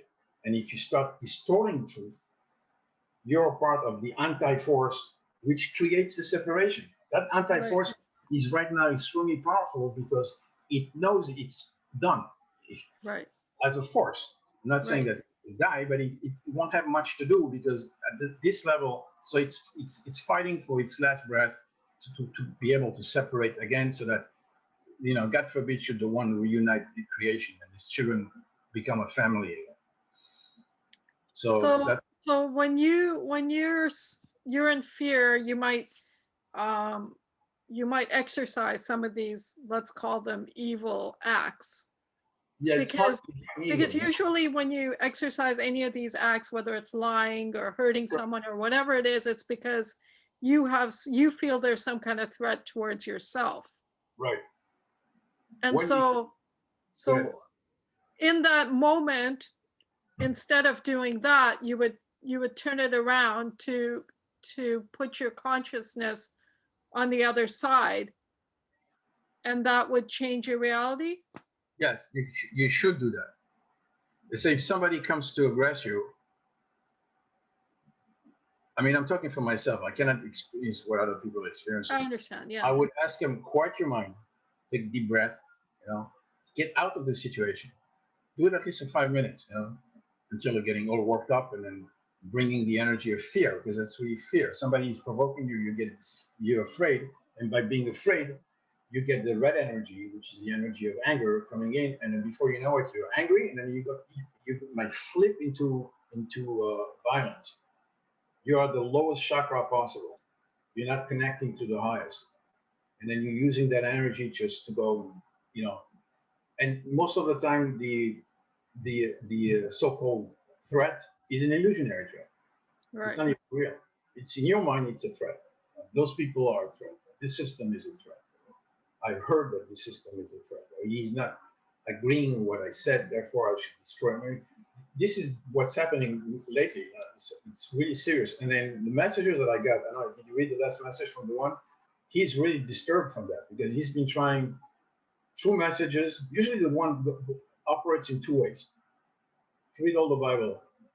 That's the way he does. He operates through messages and through what we think are miracles. In reality, all he does is he breaks down certain laws of nature for a little while, and then things happen. You know, like suddenly there the mountains and big earthquakes, whatever. And this is usually in the old times. They knew this. They knew that this was a message from either the gods, if they were still at the level of thinking of multiple gods, and that, and even though they knew that there was a supreme God, but they thought they would never communicate with Right.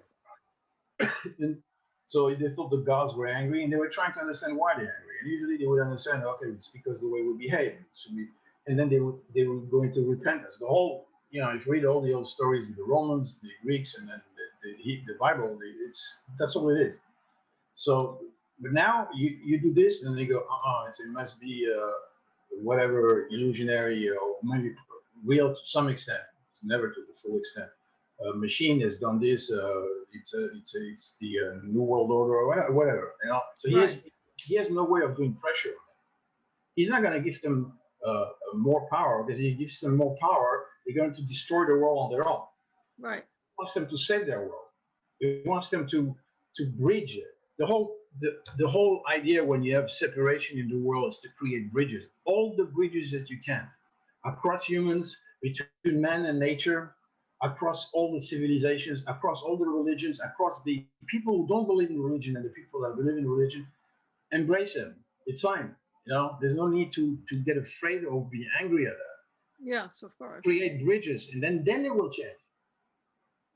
Everybody will change, including you. Your system will change. You will not look at them in the same way. If you want to understand a civilization that you don't, go live with them. Spend 2 months living with somebody. Seriously. You know, take off for 2 months. Right now it's easy because most people don't know what to do. And pay to go live with the group of people that you think is about to take over and destroy you. Live with them. I guarantee you 2 months later, as you're experiencing that, your fear would lower itself by 90%, and you're going to suddenly become friends, and then you will never be able to go back to that same system of thought. And you're not going to go kill these people. We're not going to go to the 30s or the 40s when the whole world was like banging each other for 2 reasons. Number one, the weapons we have right now are too powerful, and we will destroy ourselves, period. The earth itself is being injured to us. Even though you think it's an illusion, within the system, the one has restricted itself within cause and effect. There is no cause and effect for the one. It doesn't exist. But he will not get out of cause and effect on purpose, so that he restricts himself in the experiencing of the many. Right. Otherwise, it will become like a joke. Say, oh, and then they wake up in the morning and goes, why am I fighting? I love you, you're my beloved. So what do I care? Here's some more money. He's not going to do it. Because the whole creation has been, he wants the children to go back to it. Right. And especially unite first. They got to unite among themselves. And then it was a big party. I mean, this is not a joke. I believe. The Last Supper has never happened yet. That's the Last Supper, before they go up to a new reality that then they create together with the one. Yeah, so like when we talk about the Greeks and the Greek gods and stuff like that, I believe that everyone back then was more intuitive than we are now, of course. So when they communicated with God, they would visually see God.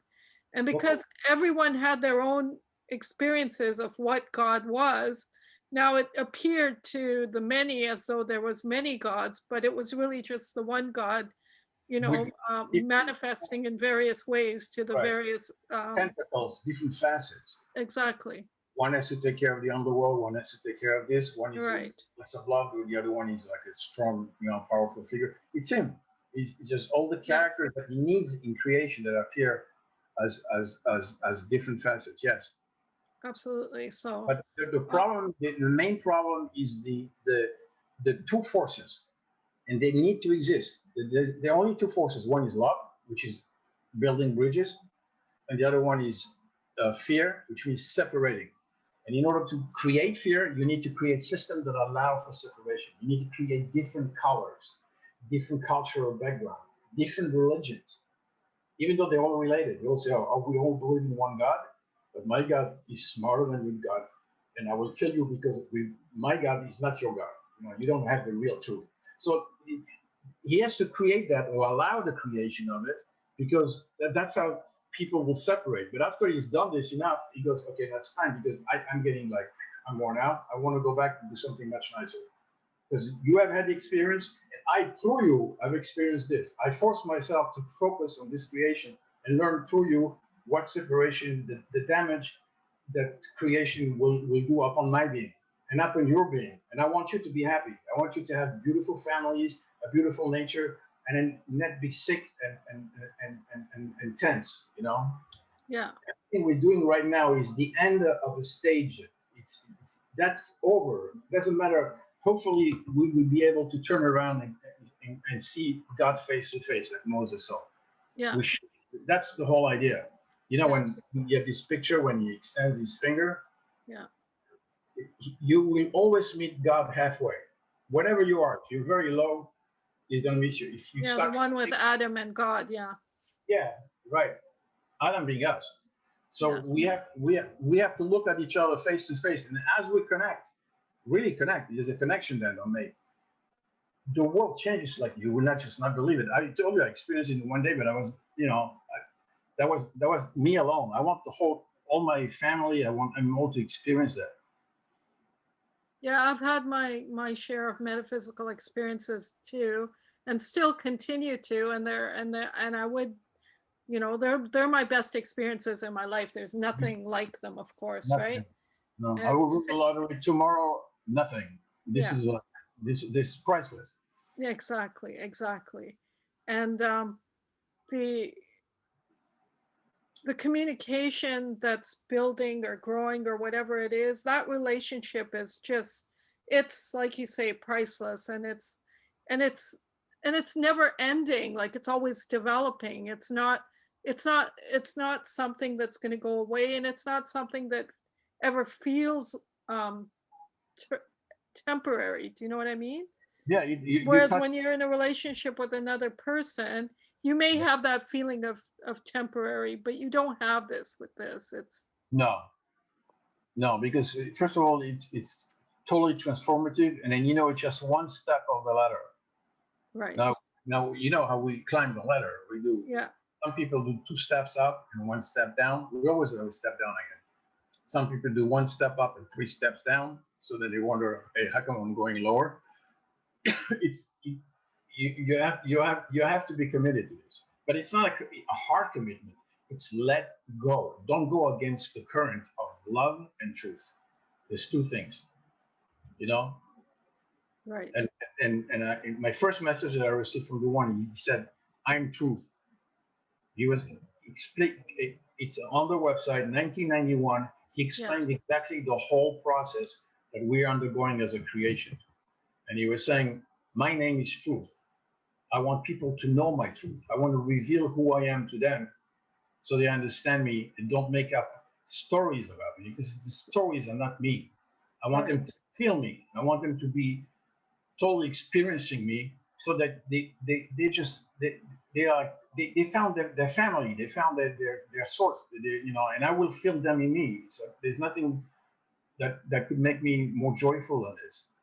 And he already knew this, and he said, "I'm truth."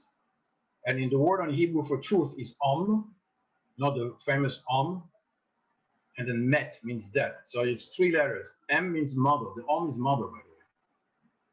Say, I'm the one, the M is the many, and T is the last letter. It's a stop. So I go from the beginning to the alpha to the omega, and I'm the mother who holds you inside my womb. You're Right. not, you cannot be outside. If you be outside of God, you don't exist. Right.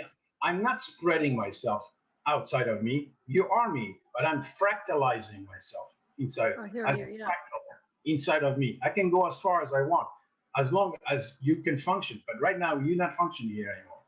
And this Right. is my favorite creation because I've done things here in order to bring the illusion to a level that's unbelievable. So I want you at least make an effort, unite. Don't go for all the fear stories. And if you feel fear, like I've been exposed to fear and violence a lot of times, you have no idea. I have wounds like you just you have no idea. But just control it. There's nothing is gonna happen to you if you control it. You can turn around somebody that really supposedly Well, is coming. when I talk to you, I get that James Bond feel. So I imagine you've been through a lot. I've been through a lot. You have no idea. Yeah.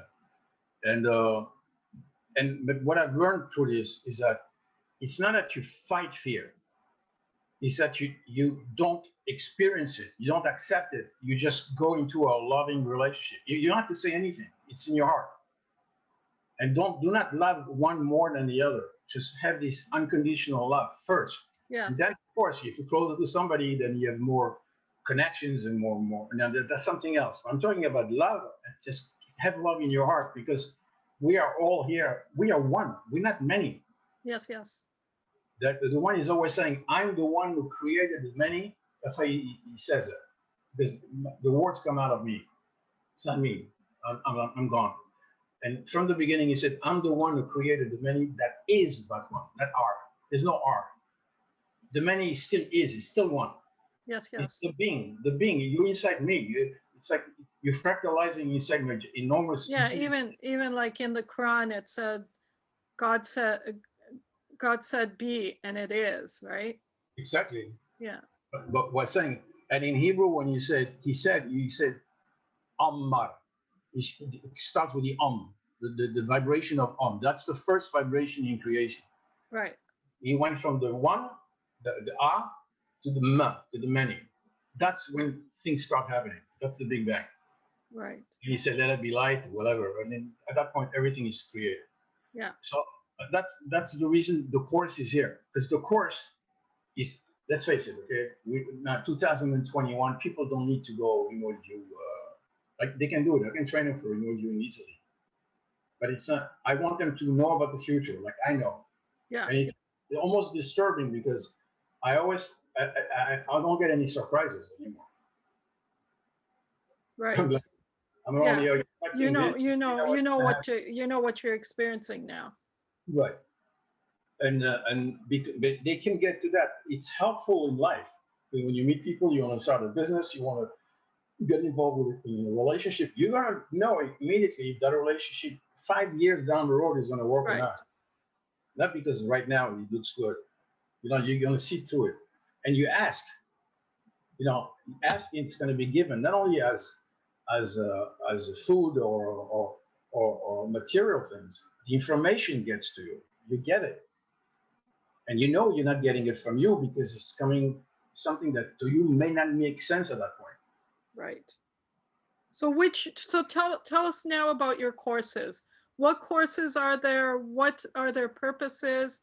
And when someone is seeking, which one should they go with? Okay, there used to be two courses. We started in the first course was created just when they here in this country declassified supposedly somehow because they call it declassifying, which is not totally declassifying remote viewing. Okay, so remote viewers came out of the army, of the CIA, the DIA, whatever, and they started opening their own schools.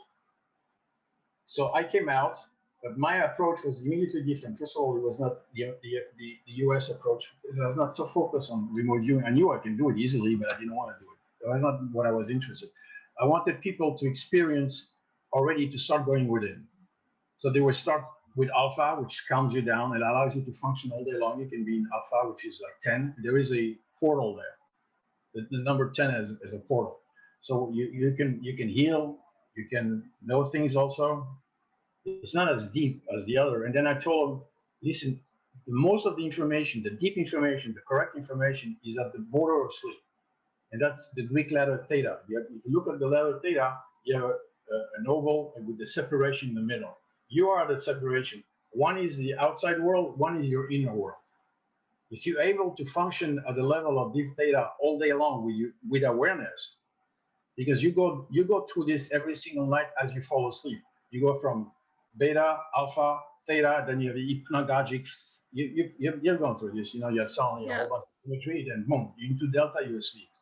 So I said, if you can stabilize yourself at theta, your life will change forever. Because as you go along, you call onto your forces, or you change your programs so that you can apply them to life as it is and get correct information. Really, like you right there, you have this connection to the one.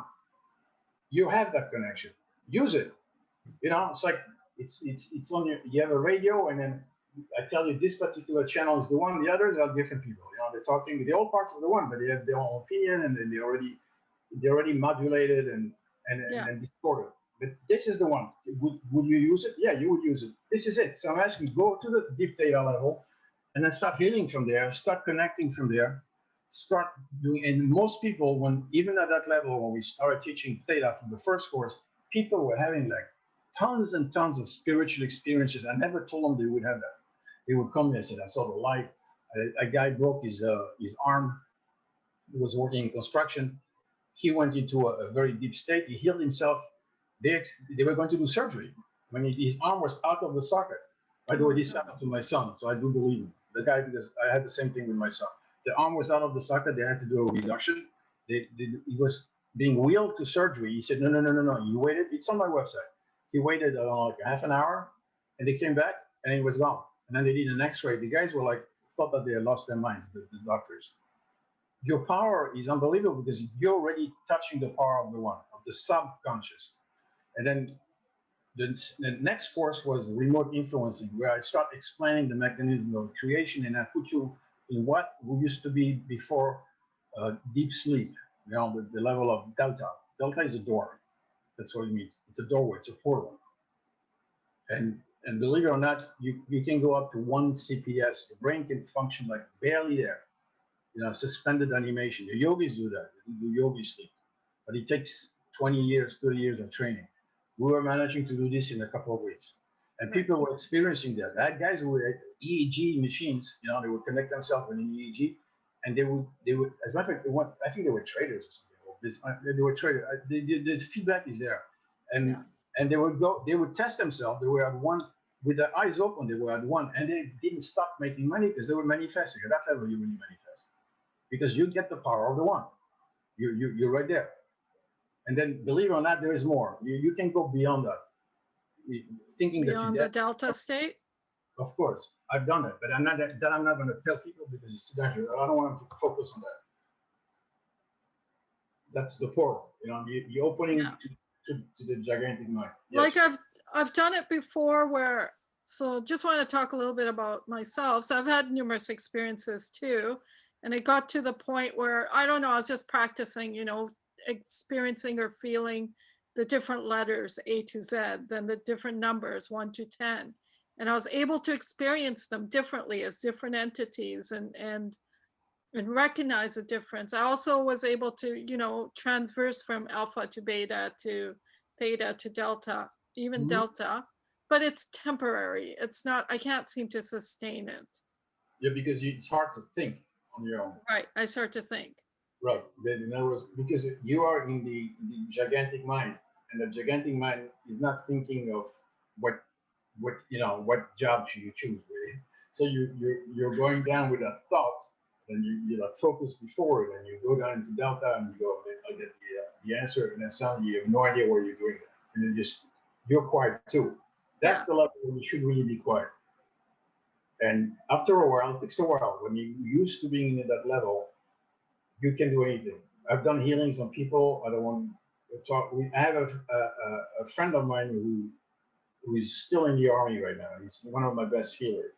And one night he calls me up, and then he says that his cousin just committed suicide. You know, he hanged himself when he was 18 years old.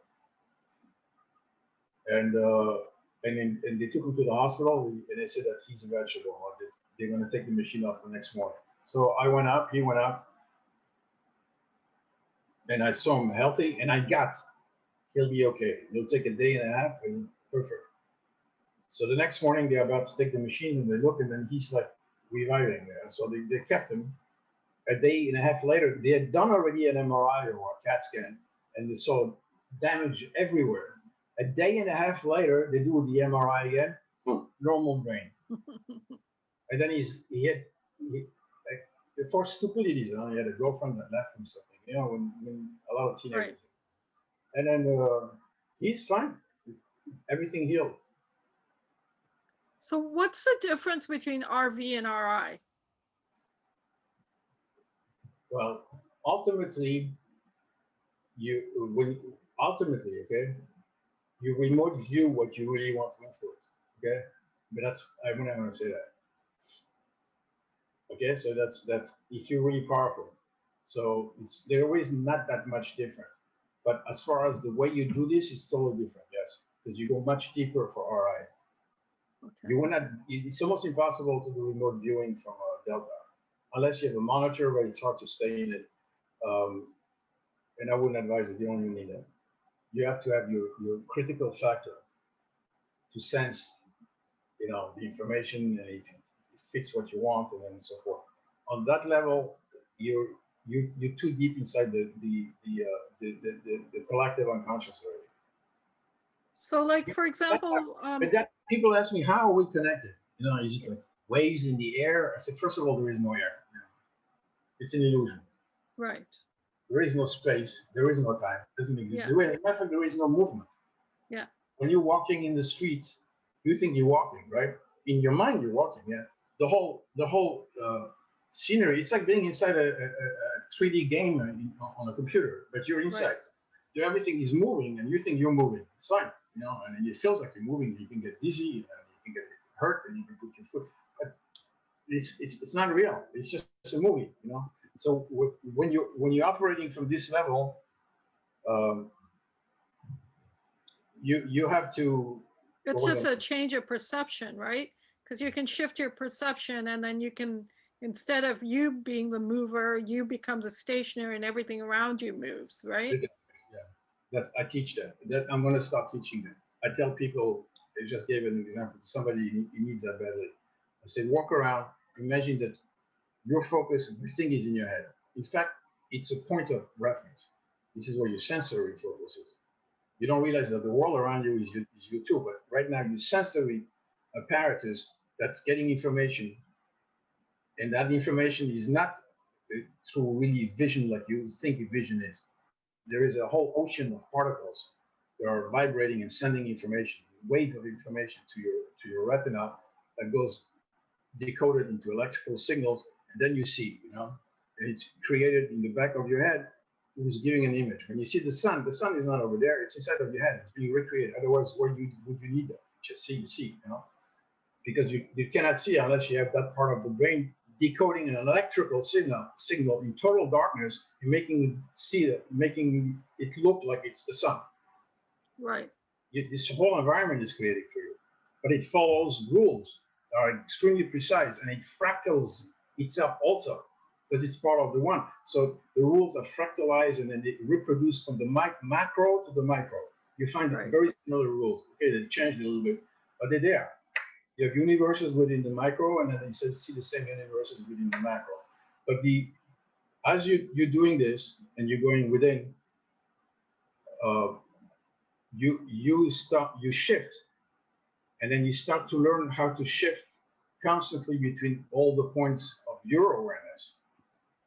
And I told him, walk around and or do a spiral, turn around. Now, when you turn around, you get dizzy, right? I said, don't imagine like the whirling dervish kind of. That's the reason for the whirling dervish do that. That is their secret. When the whirling dervish, they are stable. They are the center of their universe. They understood that. There is no other center. Then each dervish is the center of its own bubble universe. And it stays stable in that center.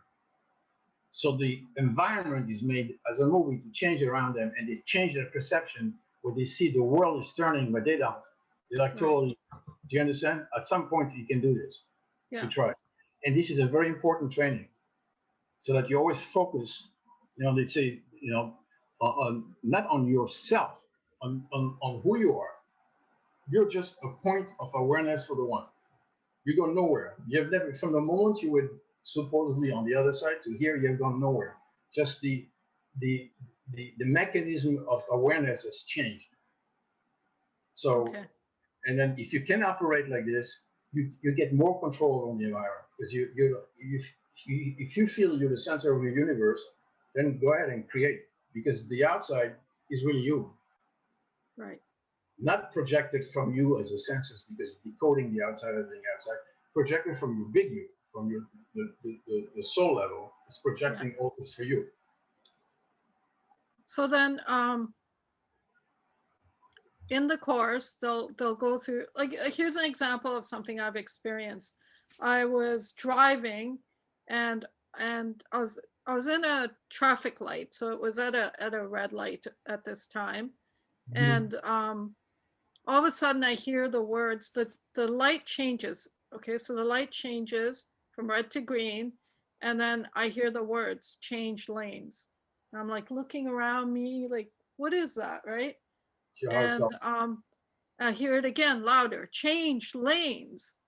And it's a loud male voice. I'm still like wondering where this voice is coming from. And finally I hear it really loud and right in my ear, like really loud. I still don't do anything. And my hands all of a sudden, the wheel changes, my foot moves and the car moves, everything's done for me. Like I'm not doing it. It's whatever it was being done for me. And I'm in the next lane. As soon as this happens, everything I see is in slow motion, but I see glass flying. I see blood hitting the windshield beside me as I'm driving by too. If I was there, I would have been the one who had that experience. Yeah. But because this voice or whatever it was that happened, I wasn't in that experience, but I got to see it in slow motion and how devastating it was. And so I go past the light and there was a gas station there. So I just parked there and I was crying because like, why? Like, why did you pull me out of this? And why did these people have to have this experience, right? And so the question now arises to me exactly that. Why was there this experience for me to be out of that where they experienced this? To save you. Your higher self wanted you to be saved. What are you talking about? You were hearing God. Your higher self being God. The experience, remember what I told you what I was training people for? It's exactly that. Because, okay, let me explain to you something. If you are not connected to your higher self, as you turn around, you focus, okay? You focus within. It's not the body. It's focus within your thought level. Because all God is thought. Not even energy yet. It creates energy for creation. It vibrates itself and then creates enormous energy. Or it creates polarization, and then through the unification of the polar opposite, you have this explosion. It's like fusion energy. But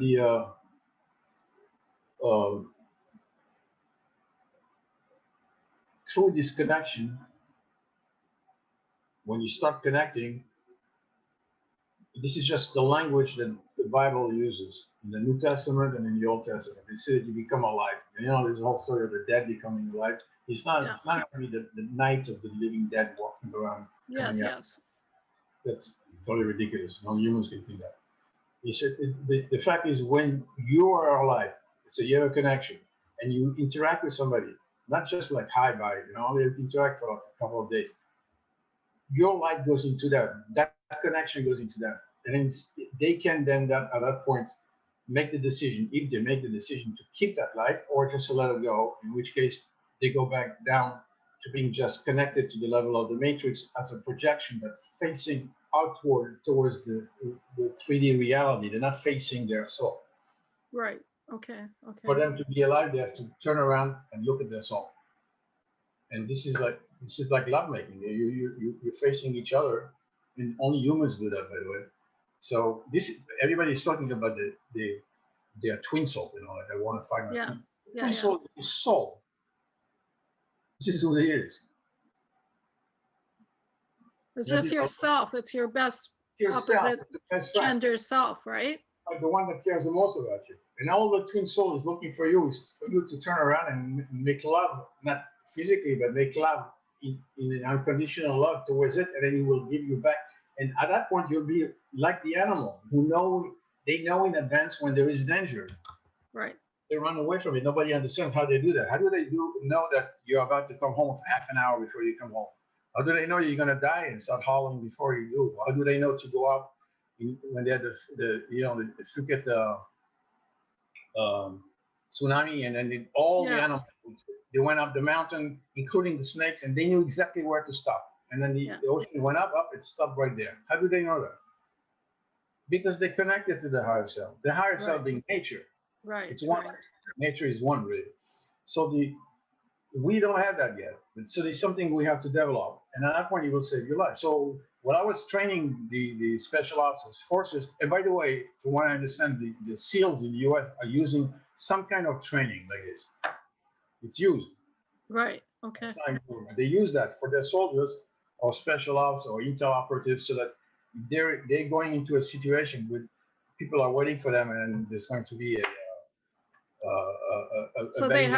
so they develop their precognition then. Their precognition is very strong. But at the same time, they also taught how to project love. Believe it or not, the SEALs, they project love so that they can deflate the situation and go through okay. So the real art of love is to make love to love. Right. It's much harder than to hate. Most people love to hate and they hate to love. No, you have to make love to love and hate hatred. That's godly. That's the key. That's the key. Yeah.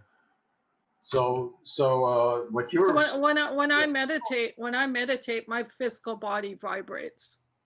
Right. My physical body is like shaking. It's vibrating, and at the same time, like the experience is joyous. Like I'm smiling. I have I'm elated. I have a really happy feeling in my being. Yeah, but at the same time, my physical body is shaking. So I don't control it. I wait.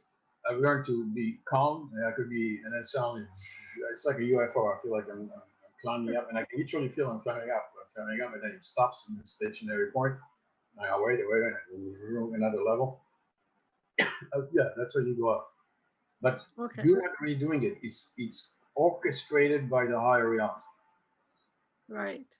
When they need you closer and they want you to feel a different level, they do that. Right. And eventually you're going to learn how to travel the mind of the creator. It's very interesting. These are like nodal points in a gigantic matrix when you go from point to point to point, and you can create. You need codes there, but that's not for. I've taken a remote viewing course with Paul Elder. Or do you know who Paul Elder is? Sure. Yeah, his level 1 and level 2. I used to run a metaphysical store, and we used to have various metaphysical practitioners come there and teach their courses. And so Paul, of course, when the students came, he said, you joined the course too. And so I got to experience that. I got to experience how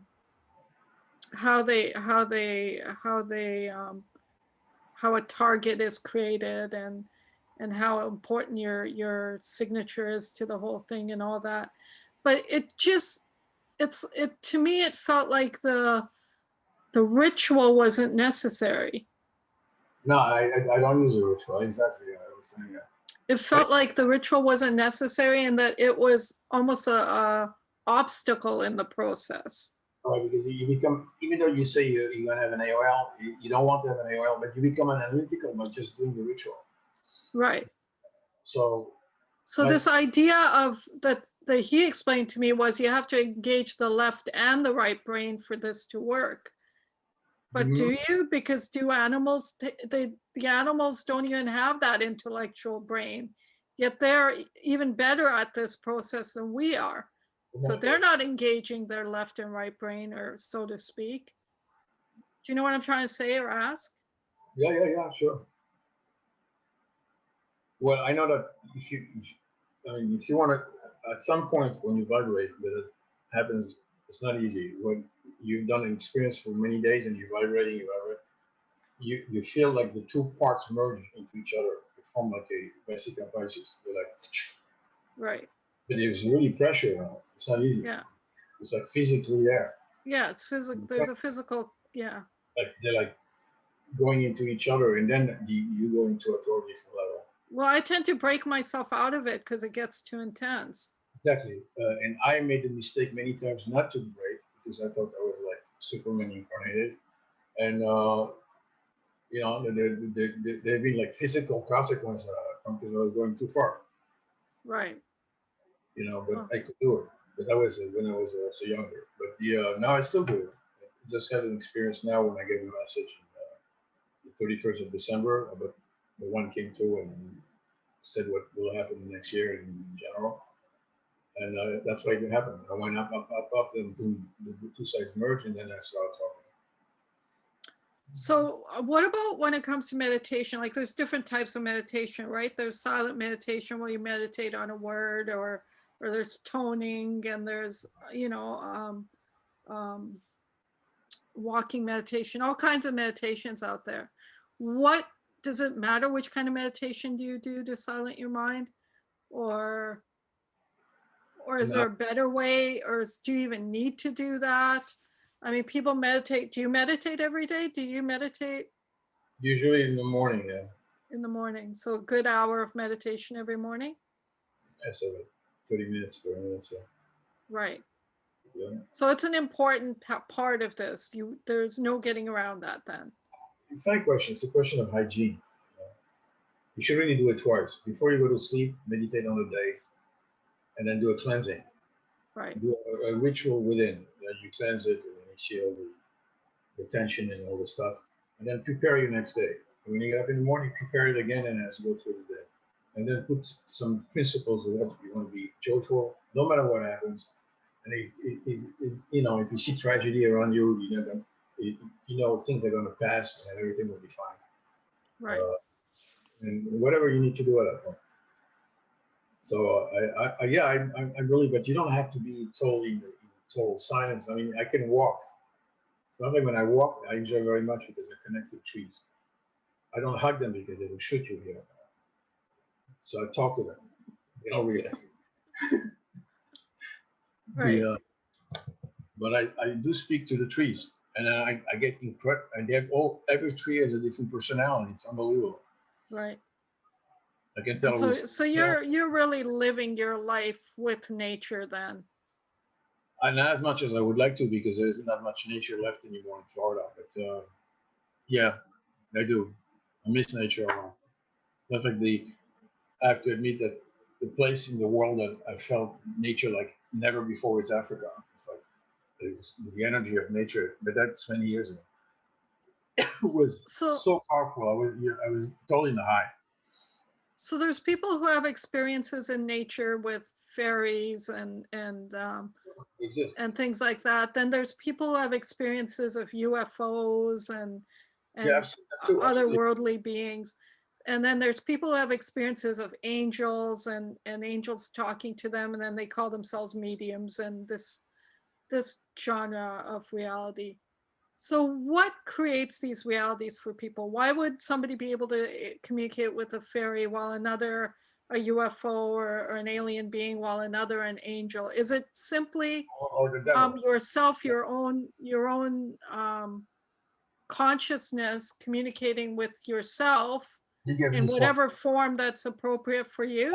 Absolutely. I asked that question in 1989 when I was getting a book downloaded, and I told the creator, and I said, "Why do people get angels and some people get talk to the devil?" He said, "Because your higher self cares for you, and then if you're expecting the devil to show up and you will listen to that, your higher self is going to show you the devil. You want a 3D, you get a 3D. You want an alien, you get an alien. You want an angel to appear or Michael or whatever you choose, you're gonna get that. You want Jesus to show up, you're gonna be there, because they know you're gonna listen. You Right. know, they're not gonna send you Muhammad if you're part of the group consciousness that believes in a certain religion, or vice versa. Right. Crazy. So because the purpose is to help you. It's always the purpose of the higher self. It's you. It's the part of you that wants you to make it. Right. To turn around and then stop the process. She cannot do that unless you turn around and you face her, your soul. Right. And then as you do this, it starts, it starts contaminate, well, not contaminate, it starts exploding at all the higher self of your higher selves and higher self, and then it goes up to the level of the world. And so We somebody who's cannot. somebody who's a lover of Christ will experience Christ, Of and course, to the point where if they experience Muhammad, they will experience a reject it. lesser Muhammad. No, Whereas they will- someone who's a Muslim may No, experience a higher Muhammad and a lesser Christ. no, they're going to say Satan. They're going to say Satan came to me. Because, because within our logic, within our programs, it's already programs. Cultural programs usually from birth. Some people have changed religions or whatever, or because they moved somewhere. But most people it's from birth, or they could have been converted in some way or another. That's what they expected. So it's shown, and then for them it's a confirmation, and then it becomes really powerful. Right. Yeah. So in reality, their faith is not a faith in that particular personality, it's a faith in themselves. They get faith in what they've been told, and then faith, this has to happen. This is what I need to do. So they really have faith in their own self, and by being and not questioning it at all, it happens. They manifest it, and miracles happen. So curious, who do you play chess with? Myself. Do you really? Yeah, Wow. have you ever seen there was a cartoon that explains creation. What was the name of it? I can't remember. I wish Calvin I could. and Hobbes? Huh? Calvin and Hobbes? No. It's a guy playing chess, and one is the devil and one is God. Oh, But interesting. And they all play, and he explains creation. Of course, God dies first because he's too good. And then the devil realizes. Oh, that was a movie, right? They made him. It's a movie. It's small. It's not. It's like 5 minutes. It's made in France, I think. Okay. It's really a story of creation. I thought it was one of the deepest messages I ever got. Yeah, watching them. There's a movie like that too with Robert De Niro and Samuel Jackson, I think it was. And they're actually physically playing chess, and they're God and the devil. And they what? And it's God and the devil, and they're playing chess, and it's Samuel Jackson, and I believe it's Robert De Niro. Well, who do you think the devil is? Who do I think the devil is? Yeah. The worst aspect of me, whatever it is. No, it's not. It's the part that allowed for division. His specialty is to divide people, to create systems that where people will never remember who they are. God created a part of himself that he projects there, and he says, Well, yeah, because there is no other. There is no. I mean, evil, good only exists in the world of duality. So there is no good and evil, really, right? Because there is no duality. Well, at the highest level, there is no duality, but at this level, everything is based on duality. If you want electricity, you have to put a polar plus, a polar negative. The more the voltage difference is higher, the more current will circulate to the two. Same thing, you need a male and a female to create the baby. Here, you need evil has to exist together with good. Now, the purpose of evil is multiple. One is to separate people more and more and more and more, and they're getting tested. And interestingly enough, I don't understand that. That's one question I've always said. When the devil is really functioning and really active, you can tell when it is. Let's talk about the Second World War or whatever. Yeah. People suffer like they've never suffered before. Yeah. At all levels. The ones that are torturing the others and the torturers themselves. Yes, of course. They don't suffer. and they don't see nobody's turning around and going, "Hey, man, Park, why are we killing each other? We're brothers and Yeah. sisters. We have the same blood in us. We have the same DNA. We come Right. from the same. We're gonna go back to the same. So the it's that Because they're energy. at the highest form of separation at that point, right? Right, right. So it's a test for the one to see what is this level. It's not an entity, it's a level. And that level, what is it going to invent? What system is it going to invent? Are we going to do cloning now? Are we going to bring the story of the ETs? Because Right. there are universes that are here. They can appear the way they want. Are we going to? And they could be good ETs, but of course, bad ETs. We're going to have intergalactic fights, and this can go on like forever. This planet cannot. So Right. what the one he's saying now is a message. He said, "I'm not going to let you go into intergalactic. You're not going to Mars. This is your place. Fix your place, then you can go anywhere you want. But for right now, if you don't fix your place, this is it, done. Because you have not shown you've not shown enough love, enough mercy upon each other, and especially an environment that's been gifting you life and nutrients forever. So if you cannot even get to that level, and it's so difficult to have you turn around, I'll let go. Right. You know, Yeah. Yeah. Yeah. I understand. I mean, but that's a painful thing for the one because there's a lot of work that went into doing this. So the devil is going to stay playing chess with nobody. So it's not going to be fun. So what about near death experiences and these experiences that people have? Are they simply reset points in their lives, or are they experiences that they're actually having? I've had so many near death experiences, and again, every single one was different. So I cannot. Again, I'll give you an example of what you said. You said if you expect Jesus, you're gonna find Jesus. People are very, very religious and Christian. When they die, they'll see Jesus. The higher self is presenting to the lower self as they go through the conduct, to the tunnel, until they end up realizing who they are and take Right. off the 3D virtual reality movie, going, "Oh, that's what it was." They come back to themselves basically, and they reunite as one. Right. While this is happening, you see your whole life. I've experienced it. You see your whole life. You don't see your life linearly. It cannot be explained because you're operating now in the implicate world, not in the. So I saw my whole life, every single smell, every single word, every single touch, got compressed into one, and I never questioned. There was nothing missing. Every single word I had said, all at once. It's like a packet of information, but you absorb all of it. That's how the soul works. Right. There's no linear operation. It feels linear and somehow, but it's not. So I saw my whole life. Then I had to go back to whatever, so I went back. But the other times, nothing. I'm just my body is dead, and then I'm out. And I'm totally Right. conscious, unless I have my memories are intact, everything. And it's always different. It's always different. It's always different. And it's given to you in a way by which you can absorb it. Right. If I suddenly saw an Indonesian god in front of me, I go, "Oh, something is not right there," Right. because I'm not expecting that. Right.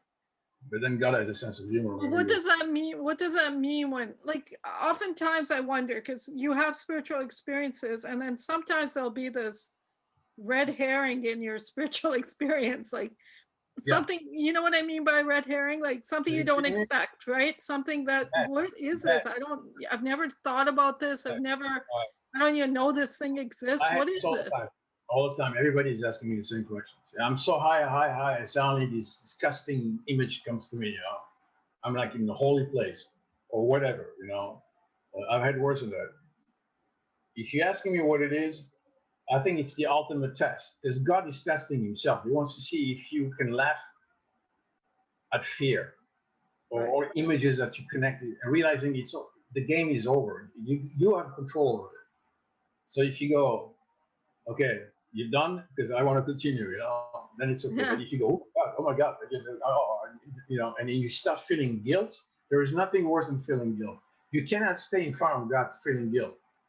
Because, and he told me this many times, he said, at our level, we never feel guilt. He said, if you felt guilt, he said, we would never, the Elohim would never create.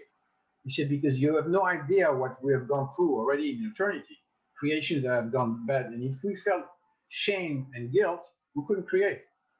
So whatever is in the past is in the past. We learn from it so that we don't repeat it, or we try not to repeat it. But guilt itself is something that we reject because it's a lower, very low vibration. Shame and guilt. And then you see all the religious people saying, "Oh God, will you forgive me? Yesterday I didn't do this, and then whatever." For 20 years they're crying, and then usually they don't get an answer because he doesn't want that. He wants them to go forward, not just to be, Right. supplication because of the past. He did his children. When my son does something wrong, I don't want him to come back and say he feels so guilty. I want him to just change and then go forward. Right. Got you. Well, this was amazing. I had a lot of fun talking to you. I had a lot of fun getting some Me too. questions answered. I hope you enjoyed it too. I enjoyed it immensely. Thank you. I'd love to do it again because I think we could go on forever. Yeah. And go deeper. And we bring it out because it's important for humanity. They really need to get out of this, the streak of shame and separations, and just accept variety as a blessing. Yes. I don't want to see the same sky all the time. I really don't. I don't want to see the same nature all over the world. I don't want to see the same people. I don't want to see the same culture. I don't want to see the same. This is magnificent. They all speak different cultures. Enjoy them. Go and visit them. Not in a Hilton hotel. Go visit in the islands. Live with them. You're going to see how different and appreciative you can be. If you're rich, go experience the poor or the poorest. If you're the poor, go experience the rich. See how so you don't have this resentment. Spend some time together. Things should be organized like this. Yes. Well, right now they've blocked us off completely. Now we're blocked. That's a lesson for us. Yes, of course. Because we all turn into separation. We all say we're going to build walls. We're going to do separation. What do you think we want? Nature, especially nature, because we're destroying nature. Nature exists. It's a being. Yes. It's God. It's really the Elohim is nature. Yes, of course. That's Mother Nature, and it controls not only this world. It controls all the worlds together. So imagine the intelligence of nature. You understand? The global consciousness of this creation controls the humans here, and some parts of nature, but not totally like this. This controls all the creations, all the parallel universes they call it, and this is immense intelligence of coordination. And it doesn't want, and everything affects everything. When we destroying our world here, we are affecting other worlds that we don't know, but are next to us, and so on and so forth. It goes everywhere. I used to believe that aliens are basically us gone further into the future and then coming back to tell us to stop doing what we're doing. Yes, there is always a lesson, even if it doesn't really exist as manifested. As it comes to you and you see them, they're trying to teach you a lesson. They say, do not go into technology, and especially when you want to mix technology with biology right now, like a transhumanism or whatever. So do not become this, because you're going to lose your heart and you're dead. And then you're going to depend on, you don't have all the technology you need to travel across the world, but you're going to be miserable, and your creation is not going to make it, because it has lost its empathy and its humanity, real humanity, the sense of humanity. And you're becoming robots. You want to be a drone. You just read your future, get more power. But in a sense, it's the alien exercising its fears by doing that too, right? You mean by coming back, or by by coming back? I know this is something I've met many of them. I try not to, because some of them were pretty aggressive. I never got the whole story, but I was told, don't go there, because if you go there, this is where you're going to go. And then this is not necessarily a nice story. Right. Instead of having one country or one bloc, it started with city-states fighting, and then it became countries against countries. Then it became groupings of countries, like capitalism against communism. Now they're going to go, oh, this planet against another planet. Then we're going to have galactic federation against another galactic federation. This is like it's just war. The game of separation being extended to what we would think, and they will appear. Suddenly the planets are going to appear, and the beings are going to be here. And nobody will say no, because if we turn it around and start connecting to the one inside, either this will not happen, or something totally different is going to happen. Yeah, there might be aliens. There's nothing wrong in experiencing. This is an adventure. You can go to a different world. That's okay, but not in terms of separation, fighting, and one putting humanity in enslavement, or vice versa. Whatever. Do we really want that? No, of course not. No. Of course not. Okay, my friend. Thank you. I love you. Do you have anything you want to share that maybe I didn't ask you? No, I was just to share the name of my website. Please. And okay, so it's www.probablefuture. It's interesting because from the beginning I called it the probable future. And quantum physics is about probabilities. Right. You can sense which one is the most probable at any point of time, and we teach that. And the name of the course, which I really, it's not, and I'm not trying to sell this because I'm trying to make money. Of course, we need money, because it's like right now we still need air if we can get it, because it's getting more and more expensive. The name of the course is The Portal. The Portal. It is, yeah, The Portal.